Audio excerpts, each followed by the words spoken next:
Hello friends, you are most welcome in this part of series of revision sessions on direct tax laws and international taxation. आज का ये जो part है friends, इसमें हम certain other relevant topics को revise करने वाले हैं. Actually penalties and prosecutions, advance rulings and इसके अलावा मैं आपके साथ में एक mode of undertaking of transactions भी आज आपको रिफ्रेश करा दूंगा. जो आपको याद है सेक्शन 269 एसएस के बाद की जो चेन है, section 269 SS, 269 ST, 269 SU, 269 T,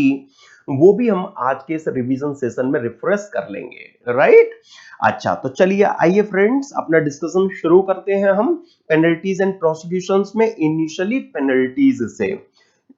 law makers ने सेक्शन 270 ए में अंडर रिपोर्टिंग ऑफ इनकम की पेनल्टी को लेकर जो हमें थिंग्स दी हुई हैं, वहां आपको याद है ना, लॉ मेकर्स ने असेसिंग ऑफिसर, सीआईटी अपील और सीआईटी को इनेबल बनाया है किसके लिए? कि आप ऐसे पर्सन पर पेनल्टी लेवी कर सकते हैं जिसने अपनी इनकम को अंडर रिपोर्ट किया हो. कितनी पेनल्टी नॉर्मली लेविएबल बनाई गई है? तो उस अंडर रिपोर्टेड इनकम के टैक्स का 50%. लेकिन फ्रेंड्स, अगर वो एसएससी का अंडर रिपोर्टिंग ऑफ इनकम का जो केस है, वो मिस रिपोर्टिंग ऑफ इनकम की जो सर्टेन स्पेसिफाइड सर्कमस्टेंसेस है उनमें कहीं अगर फॉल कर रहा है, तो फिर पेनल्टी 50 की 4 टाइम्स, दैट इज बजाय 50% के 200% लेवी की जा सकेगी. अब यहां पर 3 इश्यूज अराइज होते हैं फ्रेंड्स. पहला, कि कब ये कहा जाएगा कि हाँ एसएससी ने अपनी इनकम को अंडर रिपोर्ट किया है. दूसरा, हम अंडर रिपोर्टेड इनकम का क्वांटिफिकेशन कैसे करेंगे. और तीसरा, उस अंडर रिपोर्टेड इनकम पर जो टैक्स का अमाउंट है वो भला कैसे निकाला जाएगा. तो आपकी कन्वीनियंस के लिए अंडर रिपोर्टेड इनकम के जो फिट केस हैं और केस वाइज फ्रेंड्स जो अंडर रिपोर्टेड इनकम का क्वांटिफिकेशन है एंड उस quantum of under reported income पर जो टैक्स कंप्यूटेशन है, जो पेनल्टी का बेस बनती है, वो आपको सिचुएशन वाइज यहां समरी नोट्स में भी मैंने आपको अरेंज कर रखी हैं. और ये जो भी चीजें आप देख रहे हैं ना, अच्छे से आपको चीजें रिकॉल हो जाएं, इसके लिए आइए मैं कुछ सर्कमस्टेंसेस से आपको ये सारी बातें रिकॉल करा देता हूं. माय डियर फ्रेंड्स, ये जो सेक्शन 270 ए है, इसके लिए पहला केस, सपोज हमारे एसएससी राम है, उन्होंने अपनी जो रिटर्न है वो 5 लाख की इनकम पर फर्निश की, रिटर्न की प्रोसेसिंग हुई, सेक्शन 143(1) में 3 लाख के एडिशन हुए, तो जो 143(1) में इनकम डिटरमाइंड होकर आई वो 8 लाख है, लेकिन केस स्क्रूटनी में लगा और असेसमेंट में 7 लाख के फर्दर एडिशन हुए, तो असेस्ड इनकम 15 लाख रुपीस पर निकल कर आई. आपको ये याद होगा ना कि जो 143(1) में जो एडिशन किए जाते हैं वो अंडर रिपोर्टेड इनकम के लिए क्वालिफाई नहीं करते. यस माय डियर फ्रेंड्स, जो असेसमेंट में एडिशन किए जाते हैं वो अंडर रिपोर्टेड इनकम के लिए क्वालिफाई करते हैं. तो अंडर रिपोर्टेड इनकम मतलब assessed income minus processed income. तो इससे असेसमेंट में किए गए एडिशन पता लगेंगे, ये अंडर रिपोर्टेड इनकम के लिए क्वालिफाई करेगी. और इस पर टैक्स निकालने के लिए क्या करें? पहले आप जो भी अंडर रिपोर्टेड इनकम और प्रोसेस्ड इनकम मतलब जो एग्रीगेट अमाउंट है उस पर आप टैक्स निकाल दोगे, और इसमें से जो प्रोसेस्ड इनकम का टैक्स है वो अलग से निकाल कर माइनस कर दोगे. तो इससे होगा क्या? इससे फ्रेंड्स जो किए गए एडिशंस हैं उनसे एट्रीब्यूटेबल टैक्स बचेगा, लेकिन हायर रेट वाला बचेगा. हाँ, उस टैक्स का 50% जो अमाउंट आएगा वो नॉर्मली क्वांटम ऑफ पेनल्टी कहलाएगा. अगर मिस रिपोर्टिंग ऑफ इनकम का केस होता तो 4 टाइम्स मतलब 200% ऑफ सच टैक्स हम यहां पर कंसीडर कर रहे होते. तो ये पहली वाली सिचुएशन आई होप आपको अच्छे से रिकॉल हो गई होगी. तो फ्रेंड्स, जहां पर एसएससी ने अपनी रिटर्न को फर्निश कर रखा है और असेसमेंट का केस है एंड असेस्ड इनकम 143(1) की डिटरमाइंड इनकम से ग्रेटर है, तो जो भी असेस्ड इनकम है उसमें से आप इनकम डिटरमाइंड सेक्शन 143(1) को माइनस कीजिए. और जब टैक्स निकालने की बात आएगी तो आप अंडर रिपोर्टेड इनकम जो हमारे एग्जांपल में 7 लाख थी उसमें आप प्रोसेस्ड इनकम को ऐड कर लेना और टोटल अमाउंट मतलब इस असेस्ड इनकम 15 लाख पर आप टैक्स निकालना और फिर प्रोसेस्ड इनकम का जो टैक्स है वो अलग से निकाल कर यहां माइनस कर देना. तो इससे अंडर रिपोर्टेड इनकम से एट्रीब्यूटेबल टैक्स बचेगा, लेकिन हायर रेट वाला बचेगा. फ्रेंड्स, ये जो भी सर्कमस्टेंसेस आपको यहाँ पर दी गई है ना, ये सब मैंने यहाँ पर एग्जांपल में आपके लिए कवर की हुई है। यहाँ से अच्छे से फ्रेंड्स जो चीजें हैं वो आपको रिकॉल हो जाएंगी और आगे भी रिवाइज करने में आसानी रहेगी। तो आइए दूसरा केस देखिए। सस्ती हमारे राम है लेकिन अब उन्होंने अपनी आरओआई फर्निश नहीं की है, तो फिर प्रोसेसिंग का तो मतलब ही नहीं है। जब रिटर्न आई नहीं है तो प्रोसेसिंग किसकी होगी? हाँ, लेकिन ये एओ ने उनका केस बैच जजमेंट असेसमेंट के लिए सिलेक्ट किया। 144 में जब बीसीए किया तो उसमें असेस्ड इनकम 15 लाख रुपीस नजर आई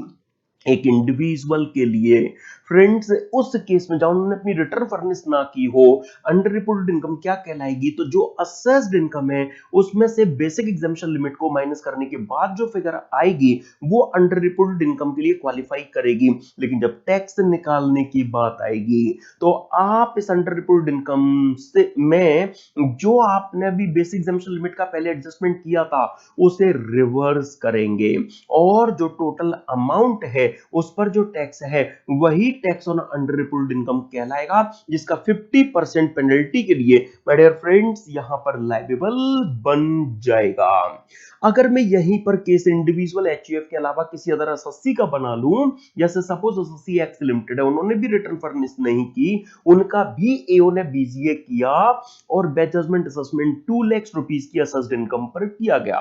तो अब अदर के लिए तो बेसिक एग्जम्पशन लिमिट निल है और ऐसे केस में स्ट्रेट वे कहा गया है कि अंडर रिपोर्टेड इनकम मतलब असेस्ड इनकम। एंड टैक्स निकालने की जब बात आएगी तो बहुत आसान है, आप तो असेस्ड इनकम को अंडर रिपोर्टेड इनकम ट्रीट करते हुए उसका टैक्स निकालिए और उस टैक्स का 50% यहां पर पेनल्टी के लिए क्वालिफाई करेगा।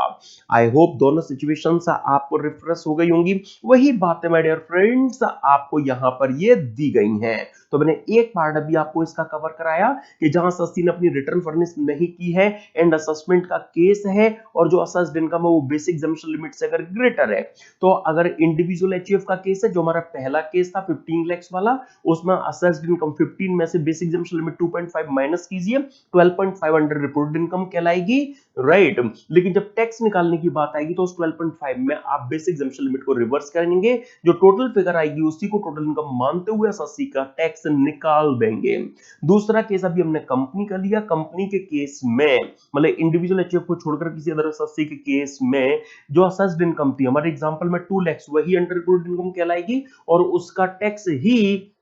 अंडर रिपोर्टेड इनकम का टैक्स ट्रीट कर लिया जाएगा। लेकिन अब इसमें एक पार्ट जो और बचता है वो किस तरह के केस को कवर करता है, आइए पहले जरा मैं वो आपको रिफ्रेश करा दूं। फ्रेंड्स, ये वाला जो केस है यहां मिस्टर पी जो हमारे एसएससी हैं, मिस्टर पी ने प्रीवियस ईयर 21-22 के लिए नॉर्मल कोर्स में अपनी रिटर्न फर्निश की ही नहीं थी, तो 143(1) में प्रोसेसिंग वगैरह का मतलब ही नहीं होता, पक्की बात है ना फ्रेंड्स। तो अब सपोज एसएससी की 50 लाख की इनकम थी जो असेसमेंट से स्किप हो रखी है क्योंकि उन्होंने तो रिटर्न तक फाइल नहीं कर रखी है, उनका कोई बीजीए मतलब रेगुलर असेसमेंट नहीं हुआ है एओ को, लेकिन बाद में स्किप्ड इनकम जब डिटेक्ट हुई तो उनके पास में इनकम एस्केपिंग असेसमेंट करने की पावर है। उन्होंने इसके लिए 148 में नोटिस देना होता है, रिटर्न मंगानी होती है, वो एक टाइम अलाउ किया, उस अलाउड टाइम लिमिट में एसएससी ने अपनी रिटर्न को फर्निश कर दिया।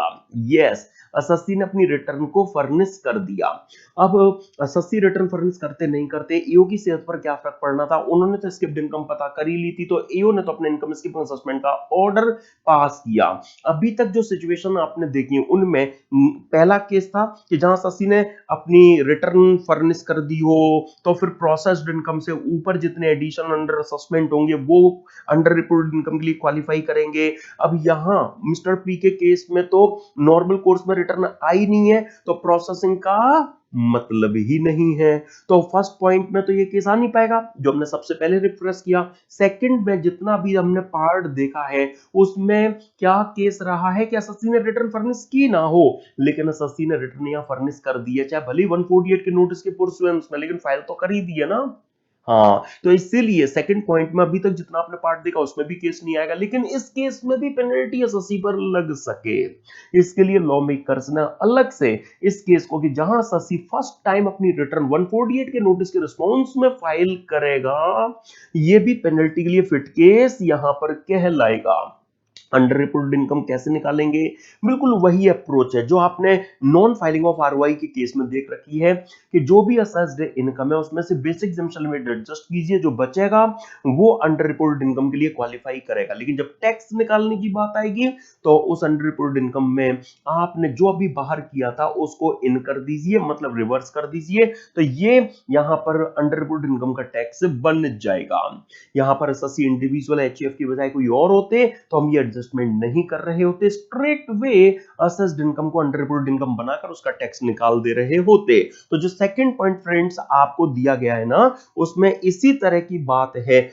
जो बचे हुए पार्ट में यहां पर की गई है। तो जहां एसएससी ने रिटर्न अपनी फर्स्ट टाइम अगर फर्निश की है तो उस केस में भी अंडर रिपोर्टेड इनकम का क्वांटिफिकेशन बिल्कुल सेम लाइन पर और टैक्स कंप्यूटेशन भी बिल्कुल सेम लाइन पर। फ्रेंड्स अब अभी तक जो बात आपने रिफ्रेश की वो असेसमेंट वाली थी, लेकिन अगर रीअसेसमेंट का केस होगा तो क्या नजर आएगा? बहुत आसान है। जैसे श्याम अब हमारे एसएससी हैं, ईओ ने उनका कभी असेसमेंट किया था 25 लाख रुपीस की इनकम पर। अब उनका केस ईओ ने रीओपन किया, मतलब रीअसेसमेंट किया, और रीओपनिंग में मतलब रीअसेसमेंट में 35 लाख के एडिशन किए तो रीअसेस्ड इनकम 60 लाख रुपीस पर आ गई। तो अब इस केस में हम अंडर रिपोर्टेड इनकम किसे कहेंगे? बहुत आसान है, जो भी रीअसेसमेंट में एसएससी के लिए एडिशन किए गए उनको।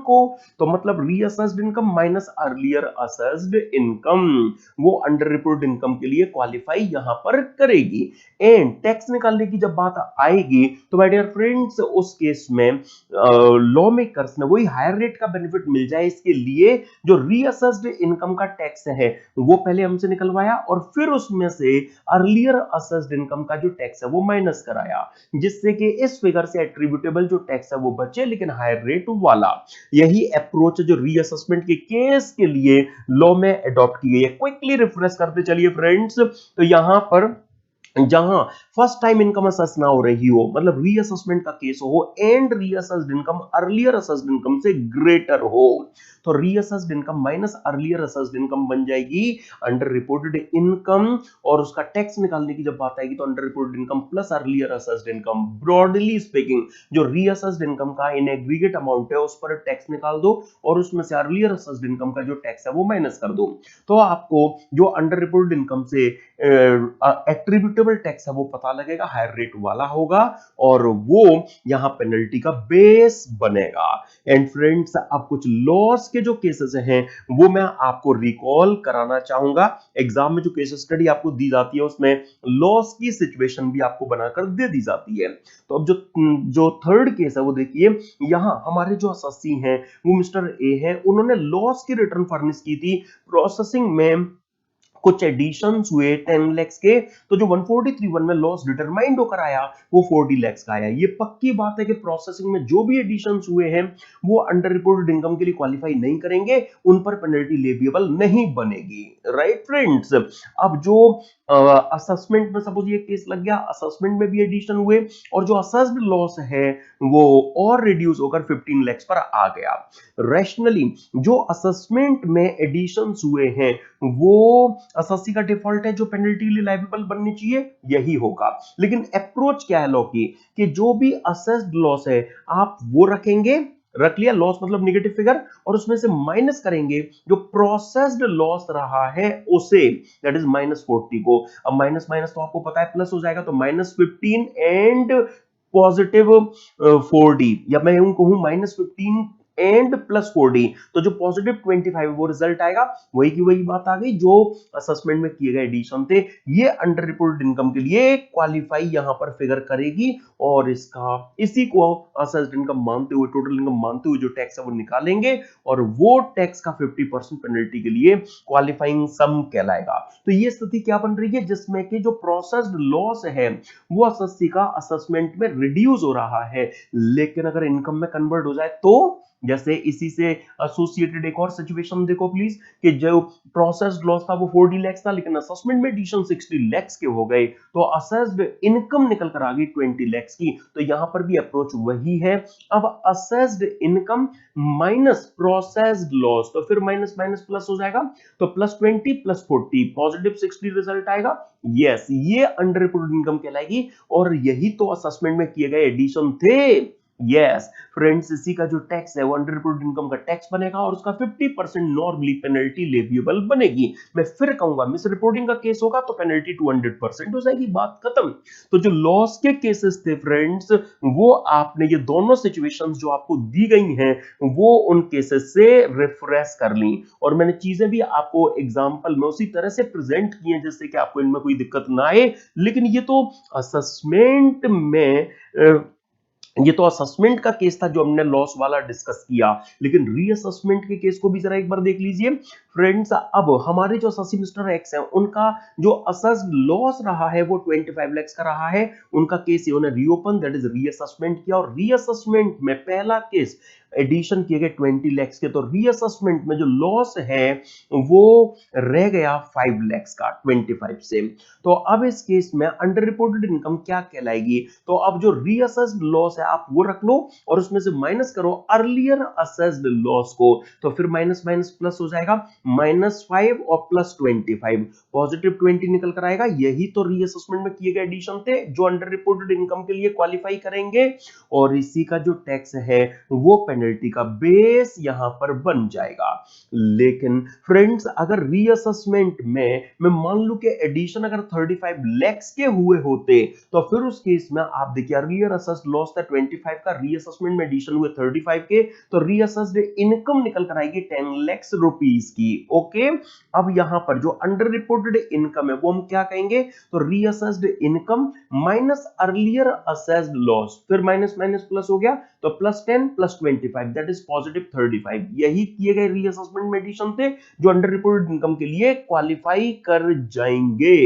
और इसी का जो टैक्स है, tax on 35 lakhs, my dear friends, इसी 35 लैक्स रुपीस पर जो टैक्स बनेगा वो यहां पर अंडर रिपोर्टेड इनकम का टैक्स यहां कहलाएगा, जो पेनल्टी का आगे बेस बनाया जाएगा। तो फ्रेंड्स लॉस को लेकर भी जितनी भी सिचुएशन आपको गिवन थी वो मैंने यहां पर आपके साथ में और डिस्कस कर ली है, राइट। तो आप देखेंगे रीअसेसमेंट को लेकर दोनों केसेस के जहां पर असेसमेंट में जो लॉस है वो अगर रिड्यूस हो जाता है या फिर जो लॉस था वो इनकम में कन्वर्ट हो जाता है अंडर रीअसेसमेंट, तो आप कैसे जो अंडर रिपोर्टेड इनकम निकालेंगे और उसका टैक्स कैसे क्वांटिफाई करेंगे? तो फ्रेंड्स आपको अभी तक जितने भी क्वेश्चन सेक्शन 270 पर दिए गए हैं हम प्रैक्टिस सेशन में उनको डिस्कस करेंगे। आप देखोगे कि जितना डिस्कशन मैंने आपके साथ किया है अगर ये ग्रिप में है आपके, तो आपको उन क्वेश्चंस में कभी दिक्कत आ ही नहीं सकती। तो चीजें अच्छे से रिफ्रेश हो जाए इसके लिए मैंने आपके साथ में ये कुछ एग्जांपल्स भी इस रिवीजन सेशन में डिस्कस कर लिए हैं। हालांकि डिटेल्ड जो केस स्टडीज है उनके लिए तो रेगुलर बैच को रेफर किया जा सकता है, लेकिन फिर भी फ्रेंड्स यहां इन सिचुएशंस को प्लेनली बोलकर आगे निकलने से अच्छा मुझे लगा कि मैं थोड़े से एग्जांपल आपको रिफ्रेश चीजें आपको करा दूं, तो वो और अच्छे से आपको रिकॉल हो जाएंगी। और आइए सेक्शन 270 का जो रिमेनिंग पार्ट है मैं उसमें आपको लेकर चलता हूं। अरे इंटेंजिबल एडिशंस से जो अराइज होने वाले अंडर रिपोर्टेड इनकम के केसेस हैं, कैसा केस यहां आता है याद करना जरा। मैं एक अससीन, मेरी प्रीवियस ईयर 21-22 में सपोज डिपार्टमेंट ने 20 लाख की जो एफडी है वो डिटेक्ट कर ली जो मैंने बुक्स में कहीं अकाउंट फॉर नहीं की थी। अच्छा, लेकिन ईओ ने 2 साल पहले मेरे लिए सपोज कुछ इंटेंजिबल एडिशंस किए थे, मेरा जीपी रेट उन्हें लोअर फील हुआ, तो उन्होंने एक्सटर्नल फैक्टर इंडस्ट्री का जीपी रेट वगैरह बेस बनाकर मेरी इनकम में 20 लाख के एडिशंस कर दिए थे। ठीक है, मैंने तब वो टैक्स इंटरेस्ट भी उस पर पे कर दिया था। हालांकि ईओ ने वो एस्टिमेट के बेस पर एडिशन किए थे तो वो उन पर पेनल्टी नहीं लगा सकता। अभी अंडर रिपोर्टेड इनकम के एक्सक्लूजन्स में आपको वो केस नजर आएगा कि जहां income on account of estimate अगर ऐड की जा रही है तो फिर उस केस में वो अंडर रिपोर्टेड इनकम के दायरे में नहीं आएगी। तो 2 साल पहले एओ ने जो लोअर जीपी रेट के बेसिस पर मेरे लिए 20 लाख के एडिशंस किए उन पर टैक्स इंटरेस्ट मुझसे ले लिया, लेकिन पेनल्टी का तो मतलब ही नहीं था। अब करेंट ईयर में सपोज 20 लाख रुपीस की एफडी एओ ने जो डिटेक्ट कर ली उसके लिए मुझे वो कहता है कि एक्सप्लेन इट, तो मैं क्या बोलूंगा कि वो 2 साल पहले जो आपने इंटेंजिबल एडिशन किए थे ना, मेरी तो वाकई उस साल में 20 लाख रुपए की इनकम थी और मैंने वो 20 लाख रुपीस का अमाउंट ही तो है जो इन्हें एफडी में लगाया है। क्या एओ को मेरी बात माननी पड़ेगी? यस। एओ को मेरी बात माननी पड़ेगी। अगर ये इंटेंजिबल एडिशन 25 लैक्स होते तो मैं कितना बोलता कि इन 25 लैक्स के आपके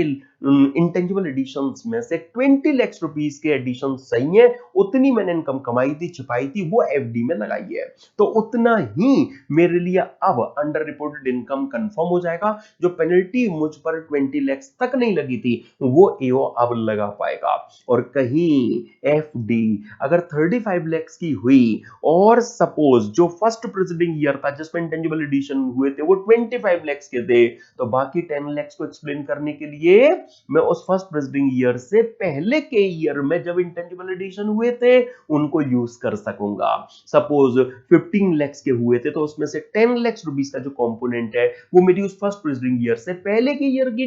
अंडर रिपोर्ट इनकम बनेगा, और यही सिस्टम चलता रहेगा तब तक जब तक कि वो अनएक्सप्लेन्ड आइटम पूरी तरह से एक्सप्लेन ना हो जाए। आइए देखिए 270A का सबसेक्शन 4 एंड 5 जिस तरह की बात करता है वो यही तो है।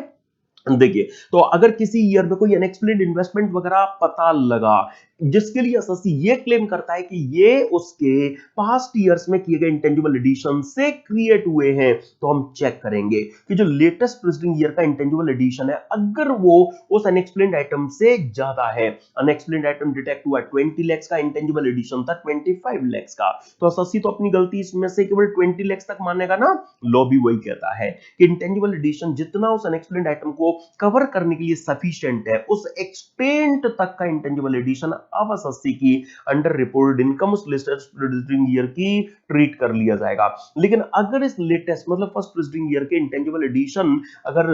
उस अनएक्सप्लेन्ड आइटम से लेस देन है कि अनएक्सप्लेन्ड आइटम डिटेक्ट हुआ 35 लैक्स का और लेटेस्ट प्रेसिडिंग ईयर में जो इंटेंजिबल एडिशन हुए थे वो हुए थे सपोज केवल 25 लैक्स के, तो जितने फर्स्ट प्रेसिडिंग ईयर मतलब लेटेस्ट प्रेसिडिंग ईयर के इंटेंजिबल एडिशन है वो तो उस फर्स्ट प्रेसिडिंग ईयर की अंडर रिपोर्टेड इनकम कहलाएगी, और उसके बाद जो बच गया उसके लिए उस फर्स्ट प्रेसिडिंग ईयर से जो इमीडिएट प्रेसिडिंग ईयर में किए गए इंटेंजिबल एडिशन होंगे, जैसे इससे अर्लियर ईयर में सपोज 15 लाख के इंटेंजिबल एडिशन हुए तो उसमें से केवल 10 लाख रुपए तक के 10 लाख रुपीस तक के जितने उस बैलेंस अनएक्सप्लेन्ड आइटम को कवर करने के लिए सफिशिएंट होंगे वो उस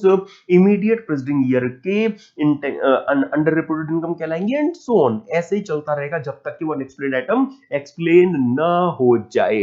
एंड फ्रेंड्स आइए जरा हम जो अंडर रिपोर्टेड इनकम के एक्सेप्शंस और एक्सक्लूजन्स हैं जो पेनल्टी के लिए लाइबेबल हम कह सकते हैं नहीं बनते, वो 270A में कौन कौन से सबसेक्शन 6 में केसेस गिवन है।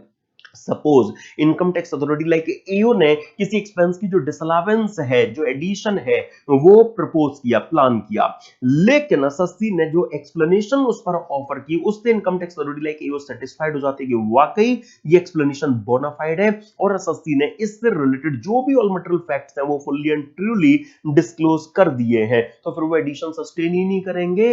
पेनल्टी लगने का मतलब ही नहीं है। अरे अभी अभी जैसा हमने डिस्कस किया था कि अगर ऑन अकाउंट ऑफ एस्टीमेट अगर एडिशन किए जाते हैं, जैसे एओ को लोअर जीपी रेट वगैरह फील हो रही है जिसकी वजह से वो एडिशन कर देते हैं, तो वो पेनल्टी के लिए लायबल नहीं बनेंगे। सपोज एसएससी ने कोई ऐसा एक्सपेंस किया है जो partly personal and partly business purpose के लिए हुआ है और एसएससी खुद अपनी तरफ से उस एक्सपेंस का एक सर्टेन पोर्शन अपना पर्सनल एक्सपेंस एडमिट करते हुए अपनी रिटर्न में इनकम की कंप्यूटेशन में उसकी जो डिसअलावेंस है वो शो कर देता है, लेकिन इनकम टैक्स अथॉरिटी उतनी डिसअलावेंस से सेटिस्फाइड नहीं है, वो उसे बढ़ा देती है, तो बढ़ा दो लेकिन पेनल्टी नहीं लगा सकोगे। अगर सपोज एसएससी ने किसी international transaction specified domestic transaction के रिलेशन में 92D में जो रिकॉर्ड मेंटेन करना रिक्वायर्ड है वो सारे रिकॉर्ड मेंटेन किए और 92E में सीए की रिपोर्ट भी फर्निश की, लेकिन एओ ने केस टीपीओ को रेफर किया, टीपीओ का अपना माइंडसेट है, उन्होंने जो रिपोर्ट दी उसमें एसएससी की डिस्क्लोज्ड फिगर से वेरिएशन उन्होंने शो किया, तो उसके बेस पर जो एडिशन रिक्वायर बना हम इस पर एसएससी को पेनल्टी लगाने के लिए आपको अलाउ नहीं करेंगे। तो वह एसएससी जो प्रॉपर डॉक्यूमेंटेशन मेंटेन कर रहा है, अपने ट्रांजैक्शन की रिपोर्टिंग कर रहा है, तो ऐसे एसएससी पर टीपीओ की रिपोर्ट के बेस पर पेनल्टी लेविएबल नहीं बनेगी। एंड फ्रेंड्स अभी आप रिफ्रेश करोगे कि सर्च एंड सीजर के केस में एक पर्टिकुलर केस में 271AA में जो पेनल्टी है वो लेविएबल बनाई गई है, तो फिर जहां पर उस अंडर रिपोर्टेड इनकम, उस अनडिस्क्लोज्ड इनकम पर special section 271 double A B में पेनल्टी लेविएबल बन रही होगी, तो फिर वहां पर ये जनरल सेक्शन है ये वर्क नहीं करेगा।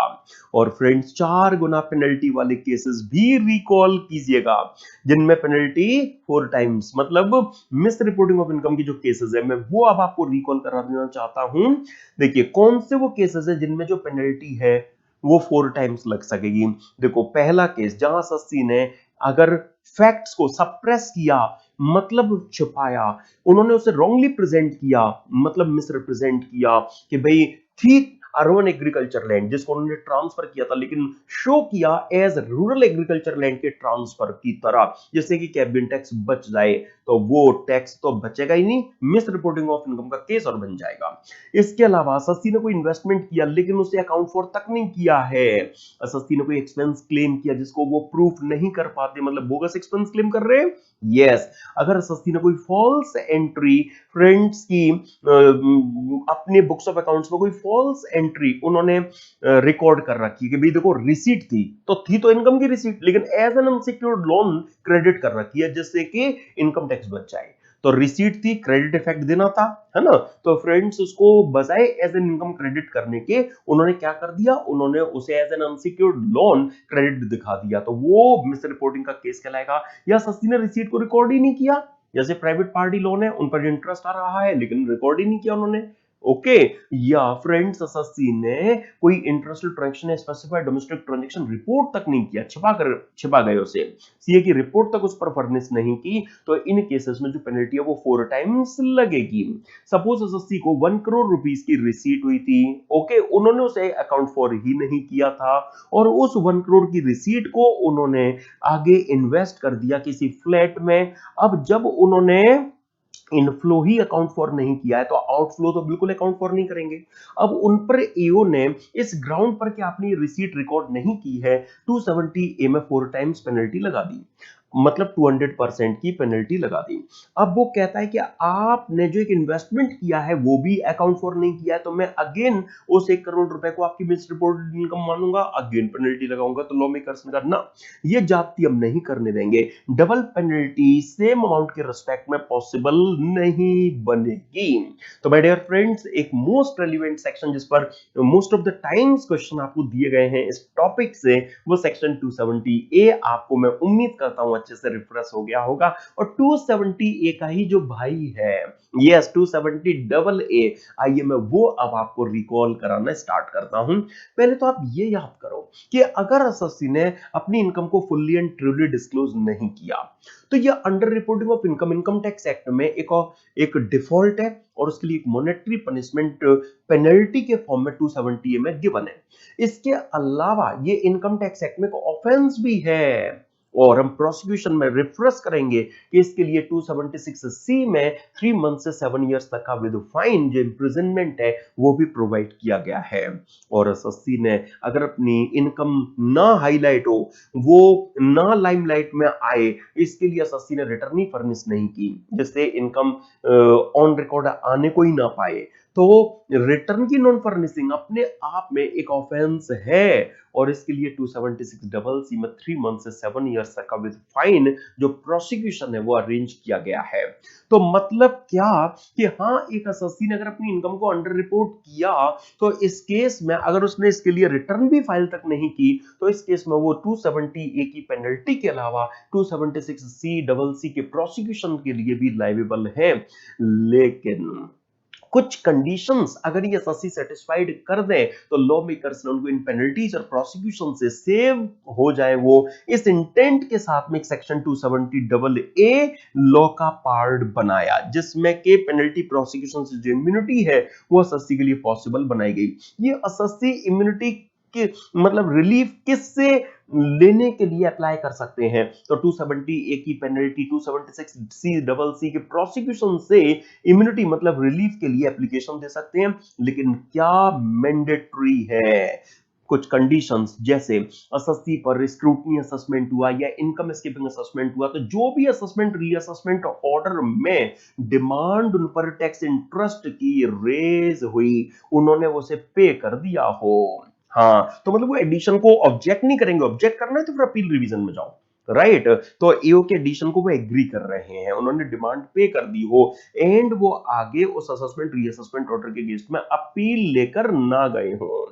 तो यस, ऐसे केस में वो इस इम्यूनिटी के लिए अप्लाई कर सकते हैं। टाइम लिमिट है क्या कोई? यस फ्रेंड्स, ईओ का असेसमेंट रीअसेसमेंट ऑर्डर रिसीव होने की मंथ के क्लोज होने से 1 मंथ में रहकर उन्हें इम्यूनिटी के लिए अप्लाई करना होगा। अगर एसएससी ने ये कंडीशंस फुलफिल कर दी, यस, टैक्स डिमांड को पहले पे करने की, है ना, जो भी टैक्स एंड इंटरेस्ट के प्रीपेमेंट की, नॉन फाइलिंग ऑफ अपील की, तो ऐसे केस में क्योंकि डिस्क्रिशन नहीं, उसके लिए मैंडेटरी है माय डियर फ्रेंड्स क्या, कि वो एसएससी को इम्यूनिटी ग्रांट करेगा। अब एसएससी का जो पर्पस है, अच्छा एक और एसएससी ईओ पर ऑब्लिगेशन क्या है कि भाई एसएससी को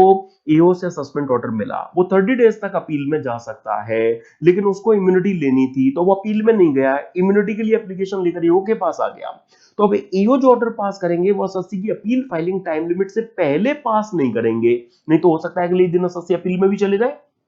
राइट। तो लॉ मेकर्स ने ऊपर दूसरा ऑब्लिगेशन अटैच किया कि अपील की टाइम लिमिट निकल जाने के बाद ही ईओ इस सेक्शन में अपना ऑर्डर पास करेंगे, जिससे अपील का स्कोप पूरी तरह से एसएससी के लिए खत्म हो जाए आगे, ठीक है। तो ईओ की दो ड्यूटीज है, एक तो एप्लीकेशन के आने पर वो एसएससी का अपील का जो टाइम है उसके बाद अपना ऑर्डर पास करे, और दूसरा अगर कंडीशन फुलफिल हो रही है तो फिर वो एसएससी को इम्यूनिटी ग्रांट करे। अब एसएससी को जो इम्यूनिटी मिलनी थी वो मिल गई। अब एसएससी अगर चालाकी दिखाएं, वो चाहें कि मैं पहले इन स्क्रूटनी और इनकम स्कीमिंग के ऑर्डर के अगेंस्ट में अपील में नहीं गया था, अब वो फायदा तो मुझे ईओ से जो लेना था वो मिल ही गया, चलो अब मैं उसके असेसमेंट और रीअसेसमेंट ऑर्डर के अगेंस्ट में अपील भी कर देता हूं, तो ये एसएससी के लिए पॉसिबल नहीं होगा। तो प्रैक्टिकली तो अपील का टाइम निकल भी गया होगा, और वैसे भी लॉ मेकर्स ने अपील रिवीजन के लिए मना कर दिया कि जब आपका पर्पस यहां ईओ से सर्व हो गया तो फिर अब किस बात का dispute. And my dear friends, बस 270 डबल ए का एक एक्सेप्शन है जहां इम्यूनिटी का स्कोप नहीं है। मिस रिपोर्टिंग ऑफ इनकम के केस में ईओ की ताकत नहीं है कि बस एसएससी को फेवर कर सके, उन्हें इम्यूनिटी वाली एप्लीकेशन रिजेक्ट करनी पड़ेगी। और फ्रेंड्स, चाहे एसएससी की इम्यूनिटी एप्लीकेशन को ईओ एक्सेप्ट कर रहे हैं या रिजेक्ट कर रहे हैं, जो ऑर्डर उन्हें पास करना है इम्यूनिटी की एप्लीकेशन रिसीव होने वाले मंथ के क्लोज होने से 1 मंथ में रहकर पास करना पड़ेगा। रिजेक्शन ऑर्डर अगर बना दिया तो वो रिजेक्शन ऑर्डर अगर बनाना है तो वो एसएससी को एक अपॉर्चुनिटी बिंग आउट देने के बाद बनाया जाएगा। 270 डबल ए में ईओ जो ऑर्डर पास कर देगा वो ऑर्डर फाइनल होगा, उसके अगेंस्ट में कोई नई अपील फर्दर पॉसिबल नहीं है। अब एसएससी इम्यूनिटी के लिए एप्लीकेशन पहले लेकर गए थे, तब उन्होंने अपील नहीं की थी, क्यों? क्योंकि वो इस बोनाफाइड बिलीफ में थे कि उन्हें आप फेवर करेंगे, लेकिन कोई भी रीजन रहा, एसएससी की एप्लीकेशन रिजेक्ट हो गई, तो कम से कम अब तो वो सेक्रीफाइस जो एसएससी ने किया था पहले अपील में ना जाने वाला, अब तो आप उसके लिए उन्हें ओपन छोड़ो। यस फ्रेंड्स, यहां उस केस में जहां एसएससी की इम्यूनिटी वाली एप्लीकेशन रिजेक्ट हो जाती है, इस केस में एसएससी के लिए ओपन होगा कि वो जिस असेसमेंट रीअसेसमेंट ऑर्डर के अगेंस्ट में पहले अपील में नहीं गया था वो अब अपील फाइल कर सकता है, लेकिन टाइम लिमिट तो ईओ के ऑर्डर से 30 दिन का अपील फाइलिंग का हो सकता है कि निकल गया हो, तो ऐसे केस में स्पेशल टाइम दिया गया कि इस पर्पस के लिए अपील की जो टाइम लिमिट है नॉर्मल 30 डेज वाली, वो इस पीरियड से एक्सटेंड हो जाएगी। क्या पीरियड? जो स्टार्ट होगा उस डेट से जिस डेट पर आपने इम्यूनिटी के लिए अप्लाई किया था, एंड समाप्त होगा उस पीरियड पर, डेट पर, जिस डेट पर रिजेक्शन ऑर्डर 270 डबल ए का एसएससी को रिसीव हुआ हो। तो ये अपील्स चैप्टर में जो टेक्स्ट सेक्शन 249 आप देखते हैं ना फ्रेंड, सेक्शन 249 में ही लॉ मेकर्स ने इस केस के लिए एक एक्सक्लूजन मतलब एडिशन है जो दिया है, राइट। अच्छा, अब चले आगे, सेक्शन 270 ए डबल ए को रिफ्रेश कर लेने के बाद में मैं एक और बड़े स्ट्रेट फॉरवर्ड से सेक्शन में आपको लेकर बढ़ रहा हूं, section 271 double A C. My dear friends, ये कब एप्लीकेबल होगा? जब एसएससी की इनकम में सेक्शन 68 से 69 डी तक का कोई एडिशन हमें नजर आएगा। तो अगर एसएससी के केस में कोई डीम्ड इनकम वो सेक्शन 68 से 69 डी वाली अगर एग्जिस्ट करेगी, तो यहां पेनल्टी 10% ऑफ टैक्स पेबल की लेविएबल बनाई गई है। याद करो ना, मैंने आपके साथ में friends mat mat credit AMT MT credit के साथ में फिर वो बायबैक के बाद में डीम्ड इनकम और उसका टैक्सेशन जब आपको रिफ्रेश कराया था तो वहां हमने सेक्शन 115 डबल बी ई और ये सारे सेक्शंस की जो बात है वो की थी। तो बस अगर एसएससी की इनकम में अगर इन सेक्शंस में से कोई डीम्ड इनकम अगर एग्जिस्ट कर रही है तो जो भी वहां टैक्स लगता है उसके 10% की पेनल्टी के लिए वो तैयार रहे। लेकिन इसके दो एक्सेप्शन है। पहला मेन है क्या कि जहां एसएससी ने अगर ऐसी इनकम को करेंट ईयर की रिटर्न में डिस्क्लोज कर दिया एंड करेंट ईयर के क्लोज होने से पहले उन्होंने 115 डबल बी का सारा टैक्स भी पे कर दिया तो बस फिर उन पर ये पेनल्टी नहीं लगेगी। ओके। एंड इसके अलावा दूसरा केस तो बड़ा ही स्ट्रेट फॉरवर्ड है कि जहां सर्च का केस है, सर्च में अगर ऐसा कोई एडिशन अगर हो रहा है, ऐसी कोई डिम्ड इनकम डिटेक्ट हुई है तो फिर तो 271 डबल ए बी जिंदाबाद, वहां पेनल्टी लगेगी। ओके फ्रेंड्स, तो लॉ मेकर्स ने सेक्शन 270 ए का जो एक्सेप्शन है, सेक्शन 270 ए के एक्सेप्शन के तौर पर इन इनकम्स के रिस्पेक्ट में 271 डबल ए सी में पेनल्टी के स्पेशल प्रोविजन हमें अरेंज किए। लेकिन ये सेक्शन भी 271 डबल ए बी को ओवररूल नहीं करता। ओके, तो हम ऐसे भी कंक्लूड कर सकते हैं ना फ्रेंड्स, यहां पर हम ऐसे भी कंक्लूड कर सकते हैं जो इस डिस्कशन का जो क्रक्स है वो आप ऐसे भी कंक्लूड कर सकते हैं कि जो सेक्शन 271 डबल ए सी है,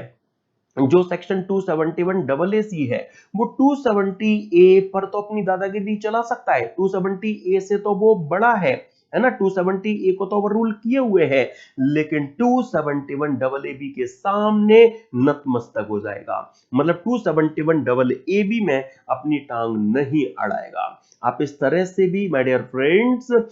रिटेन कर सकते हैं। ओके, तो सेक्शन 271 डबल ए बी की जहां तक, सेक्शन 271 डबल ए सी की जहां तक बात है तो उसका जो स्टेटस है उसको अगर हम यहां पर चेक करें तो वो 270 ए से तो बड़ा है, 270 ए को तो एक्सेप्ट मतलब ओवररूल कर रहा है, लेकिन 271 डबल ए बी को ओवररूल नहीं कर पा रहा।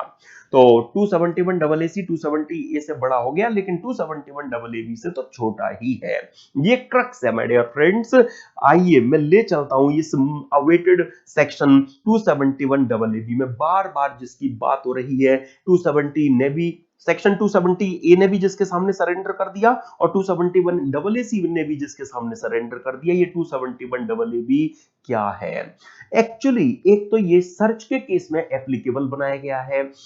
And my dear friends specified previous year की अनडिस्क्लोज्ड इनकम पर ये पेनल्टी की बात करता है। स्पेसिफाइड प्रीवियस ईयर मतलब एक तो ईयर ऑफ सर्च, जैसे मैंने मान लिया कि सपोज एसएससी के यहां पर जो सर्च हुई है, मैं मान लेता हूं कि सपोज एसएससी के यहां 1 अक्टूबर 2021 को सर्च हुई है, राइट। मैंने मान लिया यहां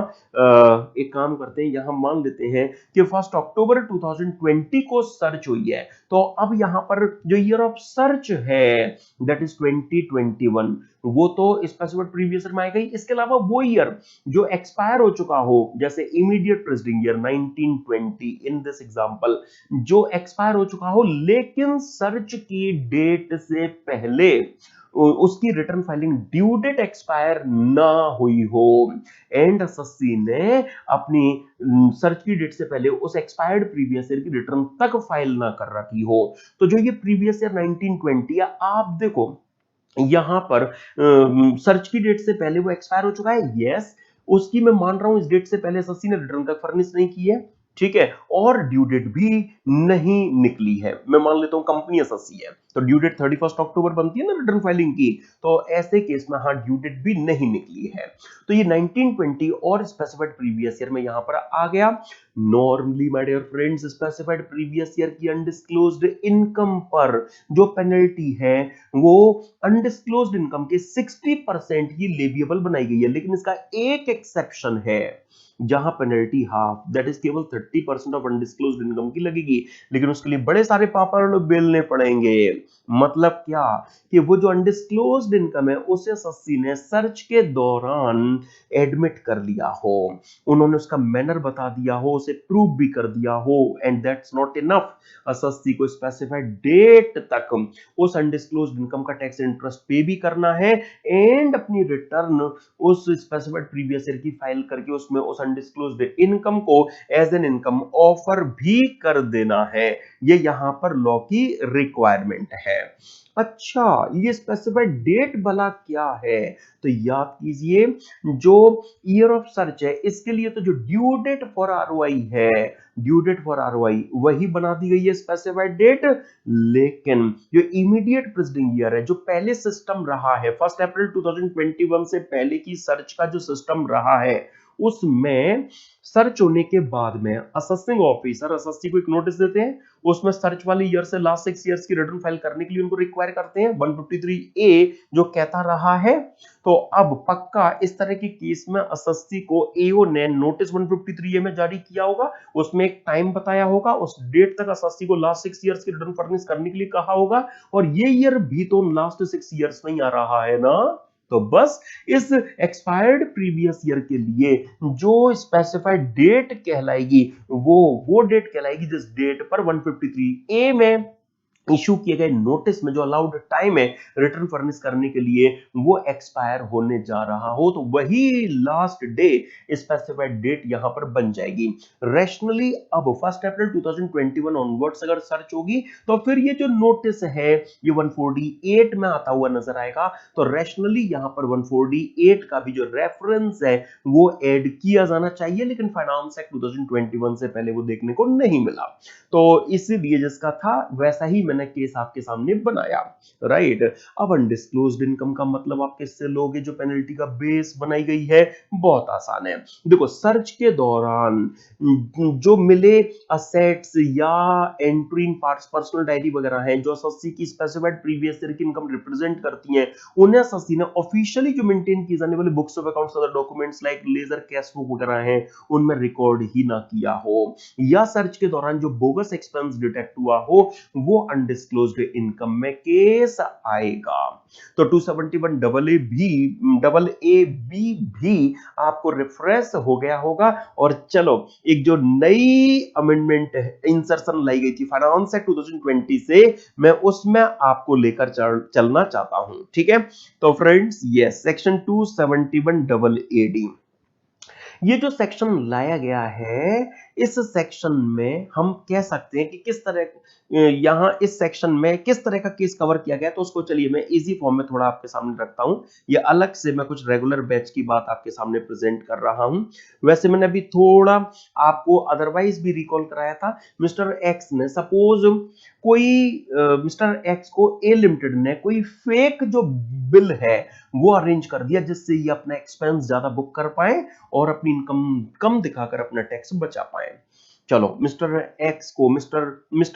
को ए लिमिटेड हेल्प कर रही है ना, इनकम अपनी कम दिखाकर टैक्स बचाने की स्थिति में ला रही है। तो मिस्टर एक्स ने क्या किया, उस फेक बिल को बेस बनाकर जो अपना एक्सपेंस है वो एक्सपेंस बुक करके इनकम को कम दिखाया, लेकिन असेसमेंट में बच नहीं पाया। सपोज एसएससी की वो जो फॉल्स एंट्री थी, वो जो बोगस एक्सपेंस की एंट्री थी, वो फॉल्स एंट्री डिटेक्ट हो गई, तो वो under reported income miss reporting of income में आएगी, राइट। और 270 में वो 4 गुना वाली पेनल्टी है वो तो लगी पाएगी। इसके अलावा 276C में जो प्रोसिक्यूशन है वो भी 3 मंथ से 7 इयर्स तक का भी तो फाइन यहां पॉसिबल बनेगा। और रिटर्न भी अगर एसएससी ने फर्निश नहीं की होगी तो 276 का भी जो प्रोसिक्यूशन है एसएससी उसके लिए भी लाइबेबल बन सकेगा। ये मैंने अभी थोड़ा आपको अदरवाइज जो चीजें 270 से पहले जो बताई थी वही आपने यहां पर अभी फर्दर रिकॉल कर ली। अब लॉ मेकर्स क्या चाहते हैं कि वो एसएससी जो फॉल्स एंट्री करते हैं, जो किसी ऐसे पर्सन से जो एग्जिस्टेंस में है ही नहीं उनसे गुड्स सर्विसेज लिया हुआ बताकर खर्चा बुक करते हैं, या है वो पर्सन एग्जिस्टेंस में लेकिन गुड्स सर्विसेज वगैरह एक्चुअली आई नहीं है, फेक जो इनवॉइस है वो लेकर एक्सपेंस अपना बुक करते हैं, या जो मतलब फॉल्स जो डॉक्यूमेंट्री एविडेंस है वो कंसीडरेशन में लेकर वो फॉल्स एंट्री बुक करते हैं। तो अब इस तरह के केस में जो एक्ट के अदरवाइज कॉन्सिक्वेंस हैं, आप उनके लिए तो अपने आप को तैयार रखिए ही, उनमें तो हम कोई टांग अड़ा ही नहीं रहे। हम तो एक एडिशनल मॉनेटरी पनिशमेंट, एक एडिशनल पेनल्टी है जो सेक्शन 271 डबल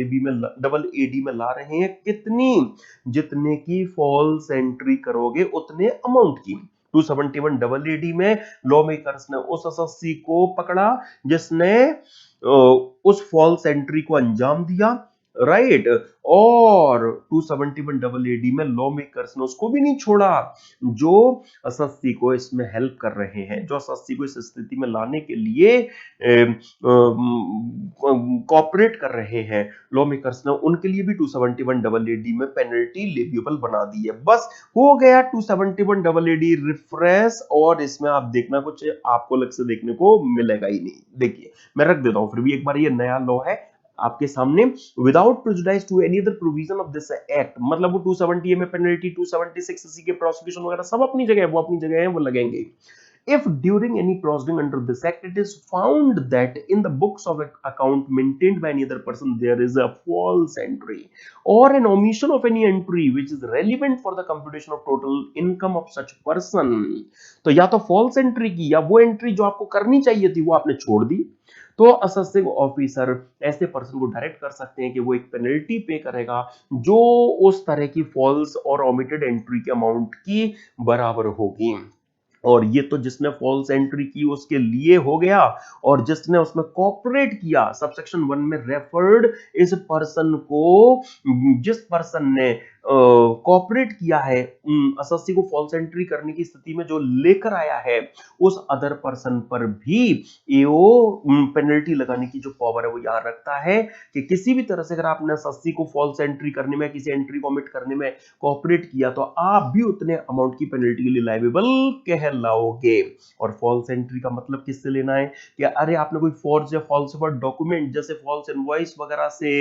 कई अगर आप यूज कर रहे हैं या यूज करने की इंटेंट रख रहे हैं, या आपने गुड सर्विसेज वगैरह के लिए इनवॉइस जो लिया है, जिस पर्सन ने आपको दिया है, बेसिकली आपको गुड्स वगैरह तो मिले ही नहीं है, सर्विसेज वगैरह तो ली नहीं है, या गुड सर्विसेज वगैरह आप जिसको से लिया हुआ बता रहे हो अपने इनवॉइस में, ऐसा कोई पर्सन एग्जिस्ट करता ही नहीं है। तो मतलब आप यहां पर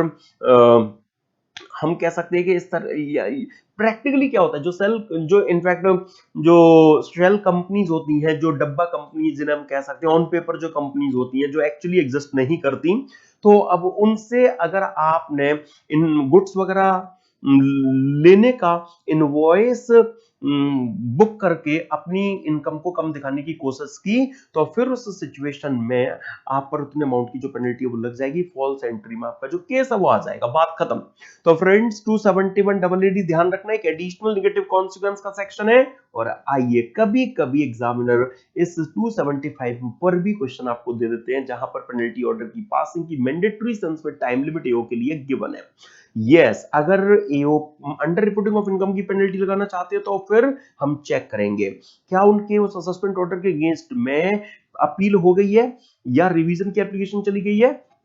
या नीदर अपील नॉर रिवीजन, कुछ भी नहीं हुआ है। देखो मानते हैं हम एओ ने एसएससी की इनकम में कुछ एडिशंस किए, उनके साथ अपना असेसमेंट ऑर्डर पास किया, एसएससी अपील में चला गया और अपील सीआईटी बिल के लेवल पर ही फाइनली समाप्त हो गई, डिस्पोज ऑफ हो गई, आगे मैटर आईटीडी में नहीं गया। तो बस सीआईटी अपील का ऑर्डर जिस भी फाइनेंशियल ईयर में सीआईटी रिसीव करेंगे उस ईयर के क्लोज होने से 1 ईयर, और जिस ईयर में एओ ने असेसमेंट कंप्लीट किया था उस कंप्लीशन ऑफ असेसमेंट वाले ईयर की closing date, whichever is later, जो भी दोनों में लेटेस्ट डेट होगी वो एओ के लिए असेसमेंट कंप्लीशन की टाइम लिमिट, वो एओ के लिए पेनल्टी ऑर्डर की पासिंग की टाइम लिमिट यहां कहलाएगी। लेकिन अगर मैटर आईटीडी लेवल तक फर्दर पहुंच गया तो फिर आईटीएटी का ऑर्डर जिस भी मंथ में सीआईटी के द्वारा रिसीव किया जाएगा उस मंथ के क्लोज होने से 6 मंथ्स, और वही असेसमेंट कंप्लीशन वाली ईयर की closing date whichever is later, जो भी दोनों में लेटर होगा वो यहां पर असेसमेंट कंप्लीशन की, वो पेनल्टी ऑर्डर की पासिंग की टाइम लिमिट एओ के लिए बन जाएगी। अगर एओ के उस असेसमेंट ऑर्डर के अगेंस्ट में रिवीजन की एप्लीकेशन हो गई तो फिर बस रिवीजन ऑर्डर सीआईटी ने जिस भी मंथ में पास किया उस मंथ के क्लोज होने से 6 मंथ्स,